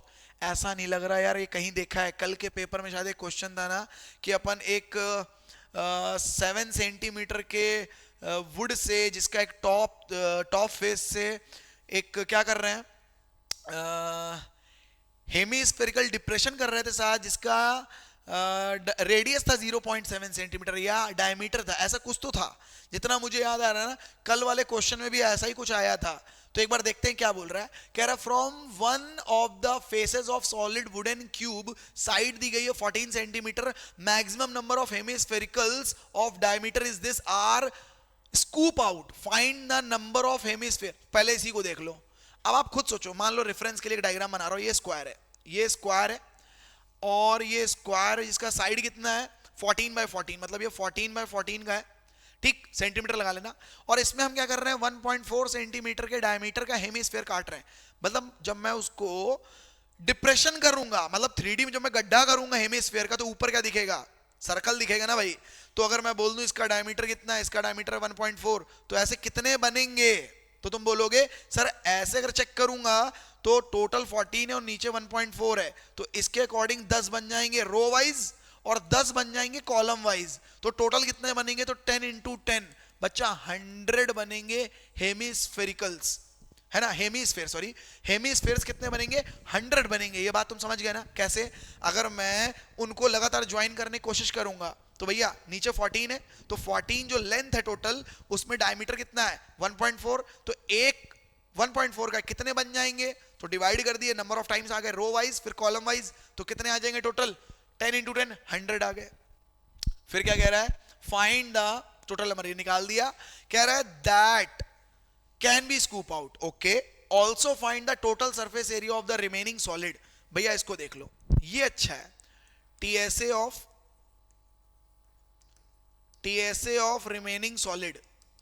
अगर मैं बोलूं कि भैया टीएसए ऑफ रिमेनिंग सॉलिड, तो तुम क्या बोलोगे 6 into साइड स्क्वायर, या फिर लिखना है तो पहले स्टेटमेंट वाइज लिख लो, क्या लिखोगे, टीएसए ऑफ क्यूब प्लस, ध्यान से समझना, तो हम 6 फेस है क्यूब में, सबका क्या करोगे तुम, एरिया निकाल के प्लस, मतलब टीएसए ऑफ क्यूब।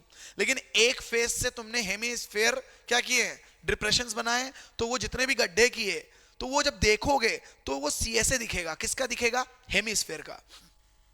तो मैं क्या बोलूंगा कि 100 multiplied by CSA of hemisphere, लेकिन बेटा माइनस करूंगा मैं, क्यों? अरे उस फेस में, टॉप फेस में वो तो सर्कल कट के अलग हो गए, तो वो पूरा फेस तो बट गया, कट गया, मतलब कम हो गया। तो मैं क्या बोलूंगा, 100 थे और मल्टीप्लाई क्या करेंगे? बेस एरिया, बेस एरिया किसका? हेमिस्फेयर का। तो भैया बेस एरिया क्या बन जाएगा? इधर लिख देता हूं फटाफट, ये तुम बोलोगे 6 इंटू साइड स्क्वायर होगा, plus 100 into 2 pi r square होगा, minus 100 into pi r square होगा। भाई अगर देखा जाए तो देखो 200 pi r square, 200 pi r square, 100 pi r square, so this is nothing but 100 pi r square. अब बेटा बस तुम इसको इवेल्युएट कर लो, नथिंग एल्स।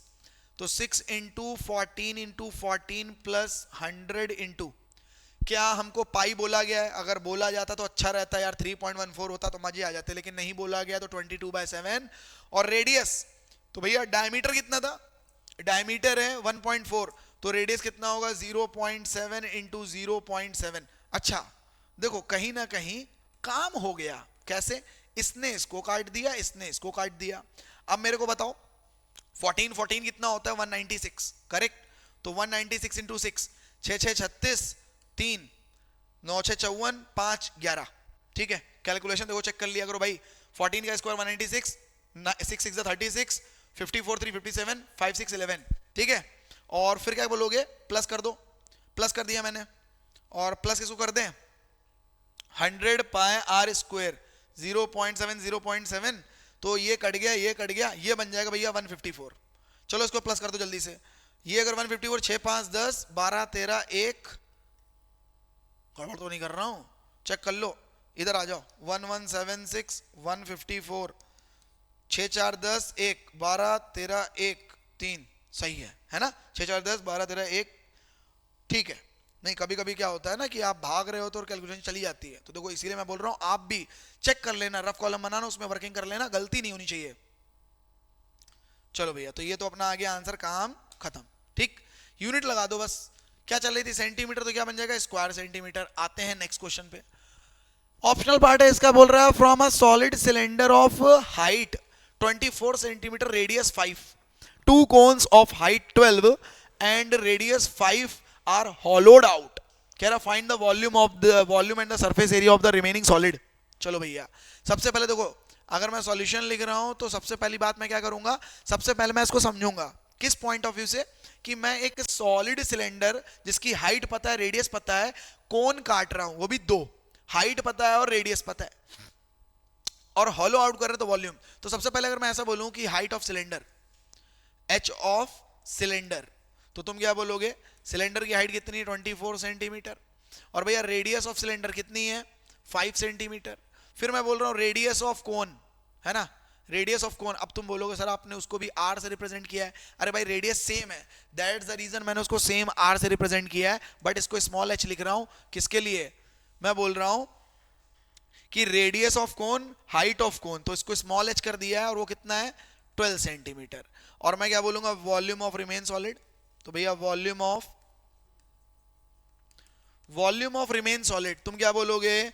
तुम बोलोगे volume of cylinder, volume of cylinder में माइनस कर दीजिए 2 times volume of cone, volume of a cone, correct?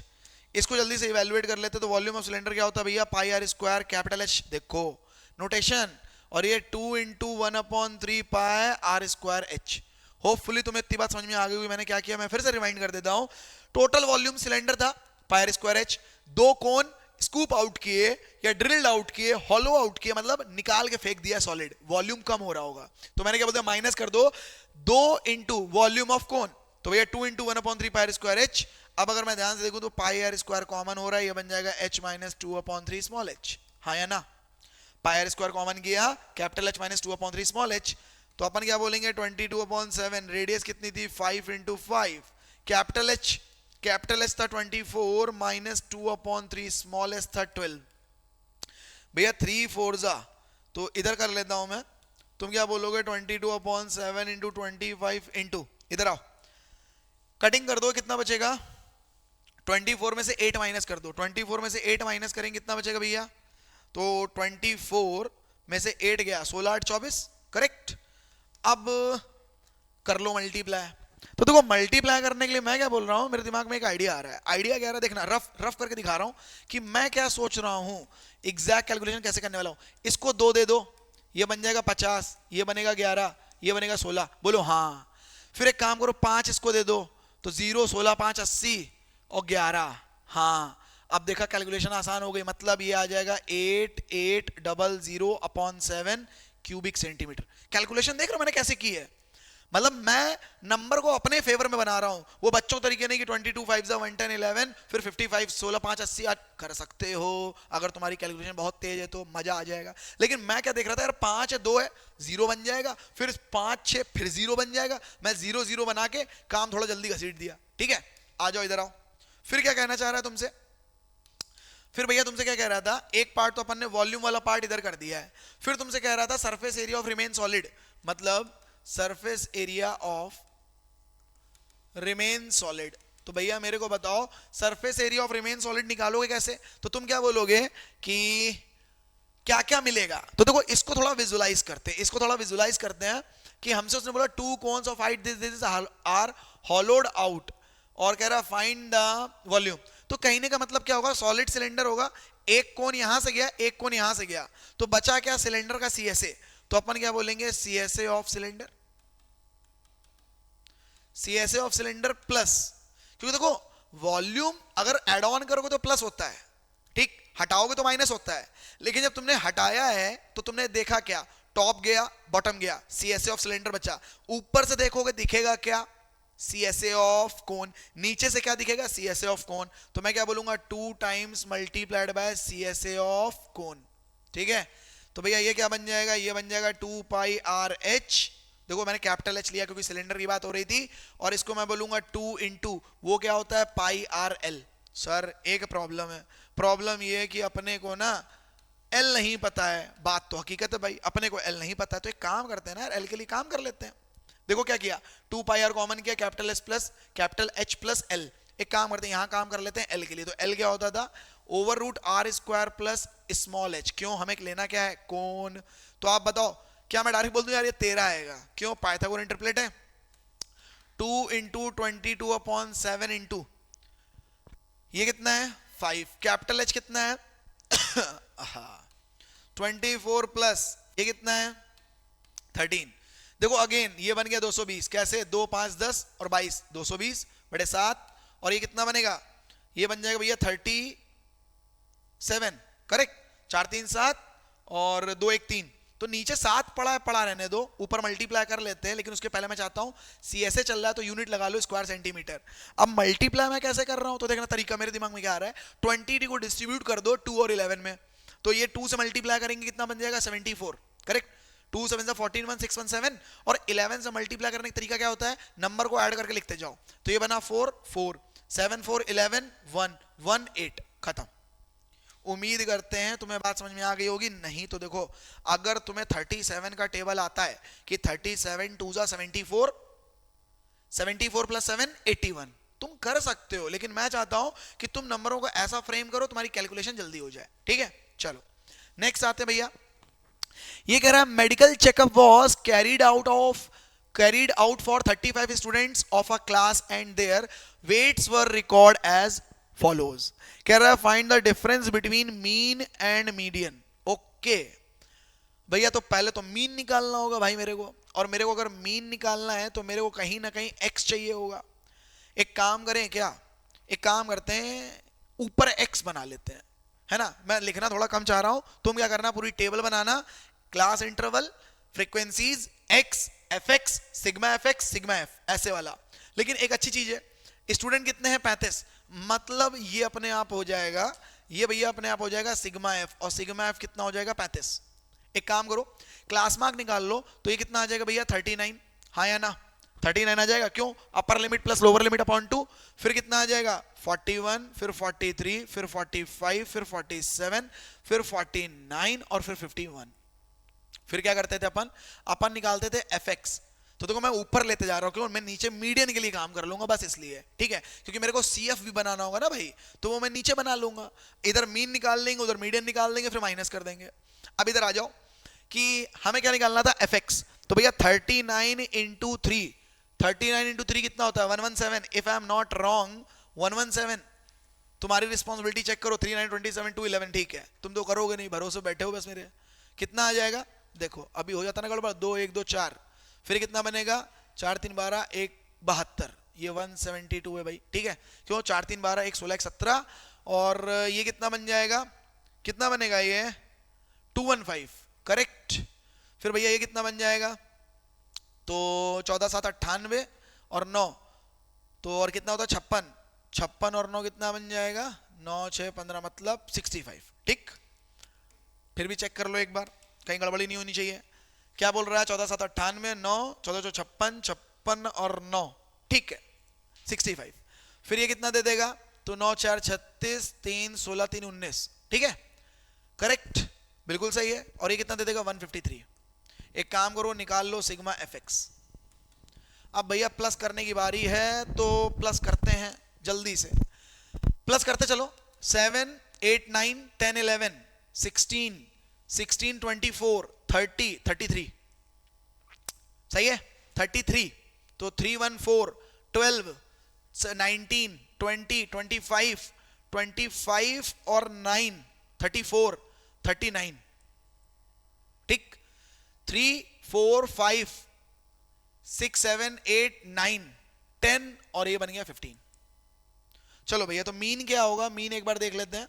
इधर आ जाओ, मैं क्या बोल रहा हूं, मीन क्या होगा, मीन होगा sigma F x upon sigma F, मतलब 1593 अपॉन 35। यार क्या ये कंप्लीट जाएगा, मेरे को तो नहीं लग रहा है कंप्लीट जाएगा, क्योंकि 5 के मल्टीपल में कभी भी आखिरी में 3 आता ही नहीं है, और अपने पास आखिरी में 3 आ रहा है। तो ठीक है, फिलहाल इसको ऐसे छोड़ दो यार, है ना, क्योंकि अपने को तो फाइनल आंसर चाहिए डिफरेंस, फिलहाल इसको छोड़ देते हैं। तो कम्युलेटिव फ्रीक्वेंसी निकालते हैं, तो पहला कितना आ जाएगा 3, फिर 3 2 5, फिर 5 4 9, और फिर 9 5 14, 14 14 28, 28 4 32 और 3 35, ठीक है भैया। तो ये अपने लिए क्या बन गया, n। तो अपन निकालते क्या थे, n अपॉन 2, कितना आ जाएगा 17.5, करेक्ट। अब सोचो 17.5 होगा कहां पे, तो बच्चा ये वाला अपने लिए बनेगा मॉडल क्लास, ये अपने लिए बनेगा मॉडल क्लास, क्योंकि 14 के बाद ही आएगा, मतलब 17 के बाद जितने भी लोग 15, मतलब 14 के बाद 15 16 17 जितने भी टर्म होंगे वो इस इंटरवल में आएंगे। तो यहां पे मीडियन निकाल लेते हैं भैया, मीडियन। तो मीडियन का फॉर्मूला क्या होता था, L plus n upon 2 minus c f upon f multiplied by h।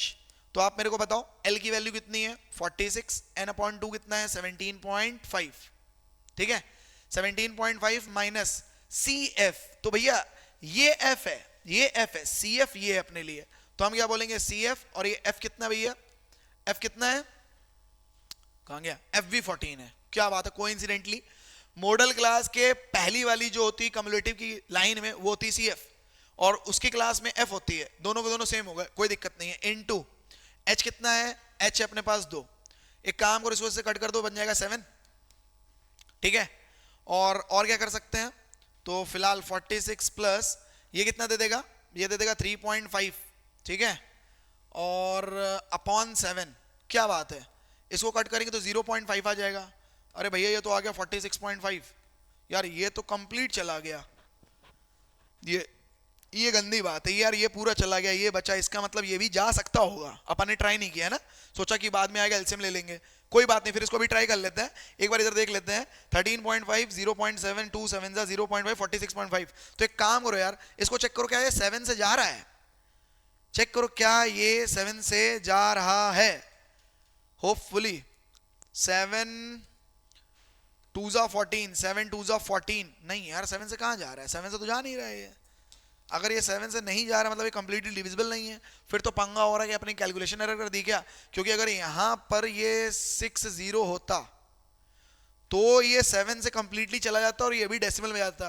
तो एक काम करते हैं, एक बार वापस से वर्किंग जल्दी से चेक कर लेते हैं, 46 n अपॉन 2, ठीक है, 17.5 माइनस ये कितना हो जाएगा 14 अपॉन 14, ठीक है, तो 2 7 जा 3.50 ये तो सही है, ऊपर चेक कर लो, आ जाओ 39 41 43 45 47 49 51। ओके, तो कितना दे देगा, 9 3 27 2 9 2 11, ठीक है, 2 4 2 8, ठीक है, 4 3 12 1 16 1 17, ठीक है यार, 25। देखो देखो देखो, हो गया ना स्कैम। देखा कैसे मालूम चला, मैंने बस रैंडम गेस किया, एज अ ह्यूमन बीइंग गलती हुई, लेकिन रैंडम गेस किया और बच गए। कहां पे, ये देखो एरर यहां पे हुई है, वो भी कितने की एरर हुई है, 10 की। क्यों, 5 5 25 2 20 2 22। पहले क्या था दिखा दे रहा हूं, पहले क्या था देखो, ये था। अब क्या लिखा मैंने, ये, और ये करने पे एंट्री किसकी हुई, प्लस हुआ 10, और जब प्लस का 10 आएगा तो ये बन जाएगा 160, और जैसे ही ये 160 बनेगा तो भैया शायद तुम्हें क्लैरिटी हो गई होगी कुछ इसकी। अब ये 7 से जा रहा है, 5 जा 7 2 जा 14, कितना बचेगा 20, 7 2 जा 14 7 9 जा, पता मैंने क्यों किया, अरे जब ये जा रहा तो पक्का ये भी जा रहा होगा, वरना कोई ना कोई फेवर तो, मतलब कोई ना कुछ तो कैलकुलेशन हमें फेवर में मिलनी चाहिए यार, नहीं मिल रही थी तो दिमाग लगा दिया थोड़ा सा। अब एक काम करो, 2 का मल्टीप्लाई करो, जैसे कि मैं हर बार करता हूं, 9 2 जा 18 145, 1 पॉइंट डेसिमल, क्या किया, 2 9 जा 18 1 4 1 5 4। अब वो क्या बोला था, डिफरेंस निकालना है मीन और मीडियन का। तो आप बताओ दिख कौन रहा है, ये बड़ा है ये छोटा दिख रहा है, तो अब एक काम करते हैं, डिफरेंस क्या निकल के आ जाएगा, डिफरेंस कितना आ जाएगा 46.5 माइनस 45.8। जरा डिफरेंस निकाल लो भैया, तो डिफरेंस कितना आ जाएगा, 0.7 का आ रहा है, करेक्ट, क्यों, 8 7 15 मतलब एक 16, ठीक। अब तुम्हें क्या चीज दिखी यार, थोड़ा ये काम जो करना है कैलकुलेशन बहुत पेशेंसली करना है। मैंने तो पकड़ लिया, अगर तुमने पकड़ लिया तो बढ़िया बात है, नहीं तो तुम फैल जाओगे, तो तुम थोड़ा ध्यान दे लेना। आ जाओ भैया केस स्टडी पे आते हैं। केस स्टडी क्या कह रहा है, केस स्टडी क्या कह रहा है, farmer has a circular piece of land, he wishes to construct his house in the form of largest possible square within the land as shown below, radius of a circular land is this। बच्चा ये radius है, ठीक है, कह रहा based on the given information answer the following, length of the wire needed to fence the entire land। आप बताओ क्या बोल रहा है, उसके पास क्या है, सर्कुलर पीस ऑफ लैंड है, मतलब लेंथ ऑफ वायर क्या होगी भैया 2 पाई आर, मतलब 2 इंटू 22/7 इंटू 35, कट कर दो, ये आ गया 2 5 10, मतलब 220 मीटर का वायर चाहिए, काम खत्म। आगे आओ, कह रहा है find the length of each side of square land.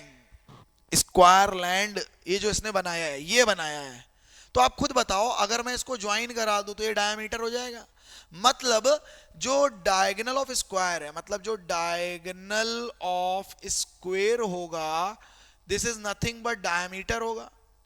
अगर वो डायमीटर होगा तो वो 2 टाइम्स रेडियस होगा, मतलब वो 70 होगा, और डायगोनल और साइड में रिलेशन होता है साइड रूट 2 का, तो भैया साइड क्या होगा 70/√2, दिस इज नथिंग बट 35√2। लो भैया आ गया, उन्होंने √2 को यूज करने को बोला है क्या, नहीं बोला है, छोड़ दो, आगे बढ़ो। क्या कह रहा है, कह रहा है a farmer wishes to grow grass on the shaded region around the house, दिख रहा है, ठीक है, शेडेड रीजन तो 2 शेडेड है, बस 2 हैं, और कह रहा find the cost of growing the grass at a rate of 50 रुपी पर स्क्वायर मीटर। तो अगर 50 रुपी पर स्क्वायर मीटर की बात हमसे वो कर रहा है किसमें, घास लगाने के लिए, कहां पे, शेडेड रीजन, तो अपने को दिख क्या रहा है, सर नो डाउट अगर मैं यहां कहीं सेंटर अज्यूम करता हूं और ऐसे कुछ देखता हूं तो क्या अपने लिए सेगमेंट वाला कंसेप्ट बन जाएगा, हाँ या ना। Farmer wishes to grow grass on the shaded region, तो भैया एरिया ऑफ ग्रास हम क्या लिखेंगे, 2 टाइम्स एरिया ऑफ सेगमेंट, और तुम्हें पता ही है एरिया ऑफ सेगमेंट क्या होता था भैया, एरिया ऑफ सेगमेंट क्या होता था, area of sector minus area of triangle. तो आप बताओ 2 टाइम्स θ/360, करेक्ट, θ/360, और ये क्या बन जाएगा pi r square minus 1/2 r square sine theta.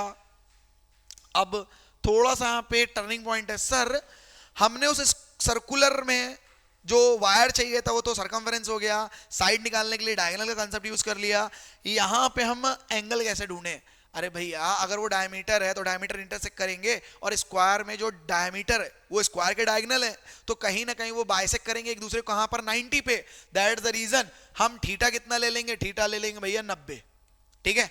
तो आप मेरे को बताओ ये कितना बन जाएगा, 1/4, पाई की वैल्यू 22/7, और आर कितना है, तो भैया आर उन्होंने दे रखा था 35, दे रखा था 35 इंटू 35 1/2, ये बन जाएगा 35 इंटू 35, साइन 90 की वैल्यू 1 होती है। ओके अच्छा एक काम फिर से देखते हैं सर, अपने लिए छोटी सी हेल्प क्वेश्चन नहीं दे दी है, क्वेश्चन ने छोटी सी हेल्प क्या दे दी है कि अगर मैं ऊपर से देखूं 35 दोनों जगह दिख रहा है, हाँ दिख रहा है, नीचे दिख रहा है कि ये 4 और ये 2 है, तो क्यों ना मैं 1/2 इंटू 1225, भैया ये क्या है पता है 35 का स्क्वायर है, 35 इंटू 35 1225। मैंने क्या करा, नीचे से 2 ऊपर से 35 का स्क्वायर कॉमन कर लिया, तो देखो ये तो पूरा पूरा 1 बच गया, ये तो पूरा का पूरा गायब हो गया, ये दोनों चले गए, और यहां से अगर कटिंग करके देखना चाहो तो ये 2 और ये 11 है, बच्चा दिस इज नथिंग बट 11/7। देखो कैलकुलेशन को थोड़ा सस्ता कर रहा हूं बस, क्या किया मैंने 1/2 भी चुरा लिया, 35 का स्क्वायर भी ले लिया, 2 बचा 11 बचा 11/7 माइनस 1, देखो this will cancel out, this is nothing but 1225, क्या दिख रहा है 1225, और जरा इसको भैया माइनस करा दो, जब तुम माइनस कराओ तो 11 माइनस 7 4, तो 4/7। अच्छा एक बार चेक कर लेते हैं क्या ये 7 का मल्टीपल है, एक बार जल्दी चेक कर लेते हैं, तो हम चेक करते हैं क्या ये 7 का मल्टीपल है, तो भैया 7 1 जा 7, बचे कितना 52, तो 7 7 जा, हाँ सर जा रहा है, तो भैया 7 1 जा 7, 7 कितना हो जाए 52, 7 7 जा और 7 5 जा, अब मल्टीप्लाई करा लो, 4 5 20 28 2 30, आ गया क्या आ गया एरिया ऑफ ग्रास मतलब स्क्वायर मीटर, बोलो हाँ या ना, चेक करो 4 5 20 2 28 3, अरे देखो देखो देखो देखो फिर चला जाता है, ये फिर चला जाता, मतलब 17 चौको 68 मतलब 70 होगा ना यार, अभी देख रहे हो, वो तो मैं देख लेता हूं बार बार, वरना तुम तो बोलते हाँ चलने दो, देख लो 7 2 4 5 20 2 28 2 30 4 3 7, अब तुमसे कह रहा है कॉस्ट भी निकालनी है, तो भैया 700 स्क्वायर मीटर है और पर मीटर का कॉस्ट है 50 रुपए, तो भैया पर स्क्वायर मीटर का कॉस्ट का मल्टीप्लाई कर दो तो आ जाएगा 35,000, खत्म, ठीक है, उम्मीद करते हैं तुम्हें बात समझ में आ गई होगी। नेक्स्ट क्वेश्चन क्या बोल रहा है, find the ratio of the area of land on which house is to build remaining area of circular piece of land, तो देखो हमने क्या करना है, हमसे बोल रहा है ratio of the area of land on which house is build, तो हाउस किस पे था, एरिया ऑफ स्क्वायर था, तो अपन क्या बोल देंगे एरिया ऑफ स्क्वायर, और रेशियो किसके साथ निकालना है रिमेनिंग, तो रिमेनिंग कैसे निकालोगे कि पूरा स्क्वायर था हाउस लेकिन सर्कल के अंदर था, तो हम क्या बोलेंगे area of circle minus area of square, क्योंकि जितने में उसने घर बनाया विद रिस्पेक्ट टू रिमेनिंग, यही तो बोल रहा है जितने में उसने घर बनाया एंड टू द रिमेनिंग, तो आप बताओ ये कितना बन जाएगा साइड इनटू साइड, और ये कितना बन जाएगा, ये बन जाएगा pi r square minus side into side, तो ये कितना था 35√2 और भैया ये कितना था 22/7 इंटू 35 माइनस 35√2 इंटू 35√2, ठीक है। अब आप मेरे को बताओ अगर मैं कैलकुलेशन को थोड़ा फेवर में कर लूं, कैसे, अगर मेरे को दिख रहा है तो मैं ऐसा बोल सकता हूं कि भाई ऊपर से 35 इंटू 35 और ये बन गया 2√2, नीचे से अगर मैं 35 इंटू 35 कॉमन कर लूं तो this is nothing but 22/7 minus का 2, ठीक है। अब आप बताओ दिस विल कैंसिल आउट, तो finally what we get 2/27 22/7 minus 2, तो 2 कितना दे देगा 22 है ये, और ये 7 2 14, तो 22 माइनस 14 कितना बचेगा 8, तो अपन क्या बोल देंगे 8/7, 7 जाएगा ऊपर, तो 2 इंटू 7/8, 2 से कट कर दो 4, रेशियो आ जाएगा 7:4। बात समझ में आ गई, वो तुमसे कह रहा था कि रेशियो बताओ land on which house is build to remaining area of the circular piece of land, तो अपन ने क्या कर दिया जितने में उसने घर बनाया area of square upon remaining, तो सर्कल के एरिया में स्क्वायर माइनस, कैलकुलेट करते जाओ रेशियो आ जाएगा 7:4। चलो भाई आगे देखते क्या बोल रहे हैं। नेक्स्ट केस स्टडी कह रहा है in an equilateral triangle of side 10 centimetre, equilateral triangles of side 1 are formed as shown in the figure, कह रहा है such that there is one triangle in first row 3 in second, दिख तो रहा है भाई यहाँ 1 है, यहाँ 1 2 3 है, फिर 5 है, समथिंग कुछ बढ़ रहे हैं, एपी दिख रही है मेरे को, तो वो कह रहा है कि 5 triangles in the third one based on the, देखो आ गया ना, एपी की बात कर रहा है, कह रहा है how many triangles will be there in the bottom most, तो भैया बॉटम 10th है, एपी बन रहा है। पहले तो तुम एक काम करो, एपी बना के इनको दिखा दो कि भैया एपी बन रहा है, हमने पकड़ लिया है, तुम होशियार हम तुमसे ज्यादा। एपी बन रहा है, क्या बन रहा है, 1 3 5, आगे छोड़ दो, कोई दिक्कत वाली बात नहीं है, आगे क्या ही है, कोई दिक्कत नहीं, 1 2 3 4 5, 1 2 3 4 5 6 7 बन रहा है, ऑब्वियस सी बात है। तो ए की वैल्यू, डी की वैल्यू, एन की वैल्यू 10, क्योंकि अपने से पूछ रहा है क्या होगा, तो a प्लस 9d, तो 1 प्लस क्या बोलेंगे 9 इंटू 2, 18 1 19, काम खत्म, ठीक है। नेक्स्ट आ जाओ भैया, क्या बोल रहा है अगला क्वेश्चन, क्या बोल रहा है, how many triangles will be there in the 4th row from the bottom. देखो स्कैम हो गया तुम्हारे साथ, 4th row from the bottom, nth term from the last term, तो अपन बोलेंगे a4 from bottom, a4 from bottom, तो भैया इसको अपन क्या बोलेंगे, ये कहीं ना कहीं बोलना चाह रहा है l minus n minus 1 into D, तो l की वैल्यू क्या होगी बताओ, l की वैल्यू 19 होनी चाहिए ना यार, क्योंकि 4th फ्रॉम द बॉटम की बात कर रहा है, तो l कितना हो जाएगा अपने लिए 19 हो जाएगा तब, तो हमने क्या ले लेना है 19 minus 4 minus 1 into D, D कितना था 2 तो चल रहा था डी, हाँ करेक्ट। अब यहाँ पे बोल दो 19 माइनस 6, तो भैया 13 होगा, काम खत्म, 13 मतलब 13, 13 वाला 13 नहीं, हाँ 13, 19 माइनस 6 13, 3 2 6, ठीक है। नेक्स्ट कह रहा find the total number of triangles of side 1 in till 8th रो, भैया कहीं ना कहीं फाइंड टोटल की बात कर रहा है, मतलब एस एन की बात कर रहा है, मतलब S8 हमसे पूछना चाह रहा है। उसके पहले तुम्हें फॉर्मूला याद होना चाहिए n/2 2a plus n minus 1 into D, तो मेरे को बताओ क्या लिख दूं मैं, 8/2 2 इंटू 1 प्लस 8 माइनस 1 इंटू 2, ठीक है, सारी वैल्यू रख रहा हूं बस, ये 4 हो गया, ये 2 हो गया, 7 2 14 हो गया, कितना बना देगा 16 चौको 64, एक बार देख लो, गड़बड़ी नहीं होनी चाहिए। वैसे पता है एक दिमाग में शैतानी दिमाग काम कर गया मेरा, कैसे भैया, ये 1 3 5 7 क्या दिख रहे हैं, ये ऑड नंबर है, कहां के, फर्स्ट एंड ऑड नंबर है, और फर्स्ट एंड ऑड नंबर का एडिशन क्या होता था n स्क्वायर, तो अगर n की वैल्यू 8 है तो 8 8 64, लो भैया काम खत्म, बिल्कुल सही है, आगे आ जाओ। नेक्स्ट क्या बोल रहा है, how many more number of triangles are there from 5th row to 10th then first 4 row, यार क्या कह रहा है, लैंग्वेज देख रहे हो यार, थोड़ा खेल रहा है हमारे साथ, कह रहा है how many more number of triangles are there from 5th to 10, मतलब S10 माइनस S4, यही तो कहने का मतलब हुआ, कितने हैं 5 से लेके 10 तक कितने हैं, तो भाई टोटल S10 में S4 को हटा दो तो आ जाएगा 5 से लेके 10 तक कितने हैं, तो इधर आ जाओ, ये बन जाएगा 10/2 2a plus n minus 1 into D minus n/2 2a plus n minus 1 into D, भैया ये बन गया 5, ये बन गया 2, ये बन गया 18, चेक कर लेना, गड़बड़ी नहीं होनी चाहिए बस, है ना, गड़बड़ी नहीं होनी चाहिए, है ना।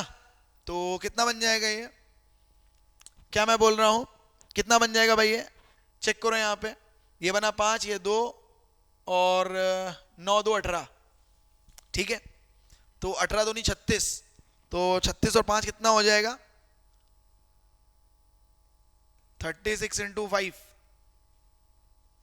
ऐसा क्यों लग रहा है, कुछ तो गड़बड़ हो रहा है, अरे 8 लेने पे 64 आया था, तो 10 लेने पे 100 आना चाहिए, है कि नहीं, 10 लेने पे 100 आना चाहिए ना यार, तो 10/2 2a plus n minus 1 into D, 5 2 9 2 18, देखो देखो देखो देखो हो रहा है ना यार, गेम हो रहा है, बस ध्यान नहीं दे रहे हो यार, ये 5 18 2 20 होता, 36 कहां से हो जाएगा, प्लस करना है, और ये कितना बन गया देखा, इसीलिए मैं बोलता हूं कि जो दिमाग में चल रहा है कभी कभी होगा कि तुम भी भाग रहे होगे, बट ये बच्चों वाली हरकतें मत कर देना। ऐसे में पता मेरे को कुछ बच्चों की याद आती है, वो बोलते हैं 3 3 6 होता है ना, और 3 2 9 होता है, अगर वो देख रहे होंगे तो बस हंस रहे होंगे पक्का।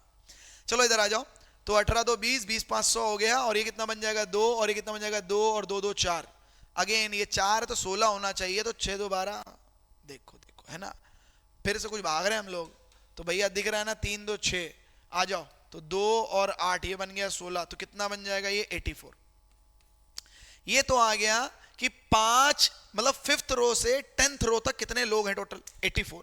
फिर कह रहा है कि देन इन द फर्स्ट 4 रोज, तो भैया फर्स्ट 4 रोज का मतलब कितना हुआ S4 ही हुआ, यही तो बात हुआ ना, देखो अपने लिए काम बच गया। फर्स्ट 4 रोज कहीं ना कहीं S4 की वैल्यू, तो S4 की वैल्यू तो अपने को पहले से ही पता है कितनी है 16, और बोल रहा है हाउ मेनी, तो हाउ मेनी के लिए क्या बोल दोगे सर 84 है, कहां से कहां तक 5th से लेके 10 तक टोटल है 84, और पहले 4 में कितने हैं 16 है, तो भैया माइनस कर दो। अब भैया मैं तो ध्यान से करूंगा, 8 6 14 मतलब 7 1 6, 8 6 14 4 6 7 8, हाँ सही है 68 इज द आंसर, काम खत्म। ठीक है, आते हैं भैया नेक्स्ट पे, क्या बोल रहा है लो। अच्छा देखा जाए तो एप्लीकेशन ऑफ ट्रिग्नो का क्वेश्चन पूछा नहीं गया, शायद एक क्वेश्चन पूछा गया हुआ, मेरे को जितना याद आ रहा है पूछा ही नहीं गया है, केस स्टडी आ गई। क्या बोल रहा था, passenger boarding stairs sometimes refer to as boarding ramps, stair car और aircraft steps provide a mobile means to travel between the aircraft doors and the ground. Larger aircraft have door seal 5 to 20 feet. ठीक है, relation दिया गया, देखेंगे बाद में। कह रहा है stairs facilitate safe boarding and deboarding. An aircraft has a door sill at a height of 15 feet above the ground. A stair car is placed a horizontal distance 15 feet from the plane. कह रहा find the angle which stairs are inclined. लो भैया 45 degree, ऐसे हो गया काम खत्म। क्यों, अरे बोल रहा है कि यहाँ पे जो उसका दरवाजा है वो 15 फीट ऊपर है, और वो बोल रहा है जो हॉरिजॉन्टल डिस्टेंस है उसकी, हॉरिजॉन्टल डिस्टेंस जो दी गई है इसकी हॉरिजॉन्टल डिस्टेंस दी गई है 15 फीट की, तो तुम खुद बताओ ना ये कितना होगा, दोनों सेम है तो 45 डिग्री हो गया ना यार, tan 45। आगे बढ़ो, ये बोल रहा है find the length of stairs used to reach the door sill, further answer any one of the following questions. अच्छा हमसे पूछ रहा फाइंड द लेंथ, अरे यार तो कोई दिक्कत नहीं, डायग्राम यही यूज कर लेते हैं। अगर मेरे को ये पूछा गया है ये कितना होना चाहिए, तो आप मेरे को बताओ मैं क्या बोल सकता हूं कि अगर मैं यूज करूं ये 45 है ना, एक बार फिर भी देख लेते, कुछ गड़बड़ तो नहीं कर रहे हैं यार, अपन मन में चलो कुछ भी करते चले जा रहे हैं। क्या बोल रहा था, height of door sill 15 metre above the ground, stair is placed horizontal distance, ठीक है यार 15 मीटर फ्रॉम द प्लेन, ठीक है। तो अपने से पूछ रहा था find the angle which stairs are inclined to reach the door 15 metre high above the ground, ठीक है बिल्कुल 45 सही है।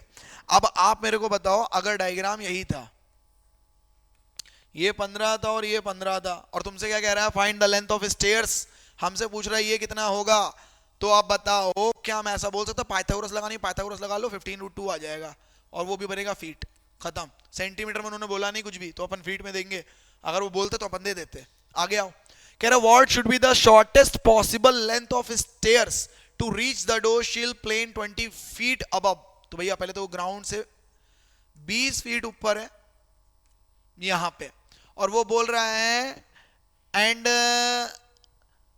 If the angle of elevation can not exceed 30 degree, मतलब 30 डिग्री से बड़ा नहीं होना चाहिए, और यहां पर वो कह रहा है कि मेरे को क्या करना है, what should be the length of possible length of, हमें ये निकालना है, हमें ये निकालना है। तो हम क्या बोल सकते हैं कि भाई ये 60 होगा, ये तो तुम ऐसे ही बोल सकते हो 60 होगा अगर तुम्हें 30 डिग्री 60 डिग्री 90 रूल याद है तो, है ना। 40 होगा, सॉरी 40 होगा, डबल होता है ना, डबल होता है। कैसे होगा, तुम ऐसे देख लो, अपन यूज कर लेते हैं sine theta perpendicular upon hypotenuse, तो साइन 30, ठीक है, परपेंडिकुलर कितना है 20, हाइपोटेनस कितना है x, 1/2 is equal to 20/x, तो भैया x की वैल्यू कितनी हो गई, आ गया ना 40, ये तो वर्किंग हो गई। नहीं तो अगर तुम्हें रूल याद है 30 60 90 वाला, तो तुम डायरेक्ट कर सकते हो। फिर कह रहा also find the horizontal distance of the base of staircase from the plane, मतलब हमसे पूछ रहा है ये कितना होगा, तो भैया ये कितना होगा, ये कितना होगा 20√3 होगा, खत्म। कैसे, तुम लगा लो cos 30, cos 30 क्या होगा, परपेंडिकुलर अपॉन हाइपोटेनस, या फिर हाँ tan लगा लो, tan 30 लगा लो, tan 30 लगा लो। क्यों, अपने को वैसे पता तो सब कुछ है, चाहो तो वो भी लगा सकते हो चलेगा, बट अगर मैं tan 30 लगाऊंगा तो मैं क्या बोलूंगा 24/y, और इसकी वैल्यू होती है 1/√3, 1/√3, तो आप मेरे को बताओ कितना बन जाएगा, 20/y है, तो y की वैल्यू 20√3 फीट्स, खत्म हो गया। नेक्स्ट आते हैं, अरे क्या बात है, अपन खत्म कर दिए, क्या बात है यार, वेरी गुड। चलो भाई ये तो खत्म हो गया, यूनिट तुम लगा लेना, मालूम चला तुम यूनिट ना लगाओ फिर तुम बोलोगे सर आपने यूनिट नहीं लगाई थी। और तुम जितने भी आंसर लिखोगे सारे के सारे स्टेटमेंट की फॉर्म में लिखना, बहुत ध्यान से सुन लो मेरी बात को, सारे आंसर स्टेटमेंट की फॉर्म में लिखना, कैलकुलेशन बहुत ध्यान से करना, ठीक है। So all the best. 17th of Feb paper लिखना है, बहुत अच्छे से लिखना है, जबरदस्त लिखना है, 80 लाना है, अच्छे से पढ़ाई करो, बाय बाय।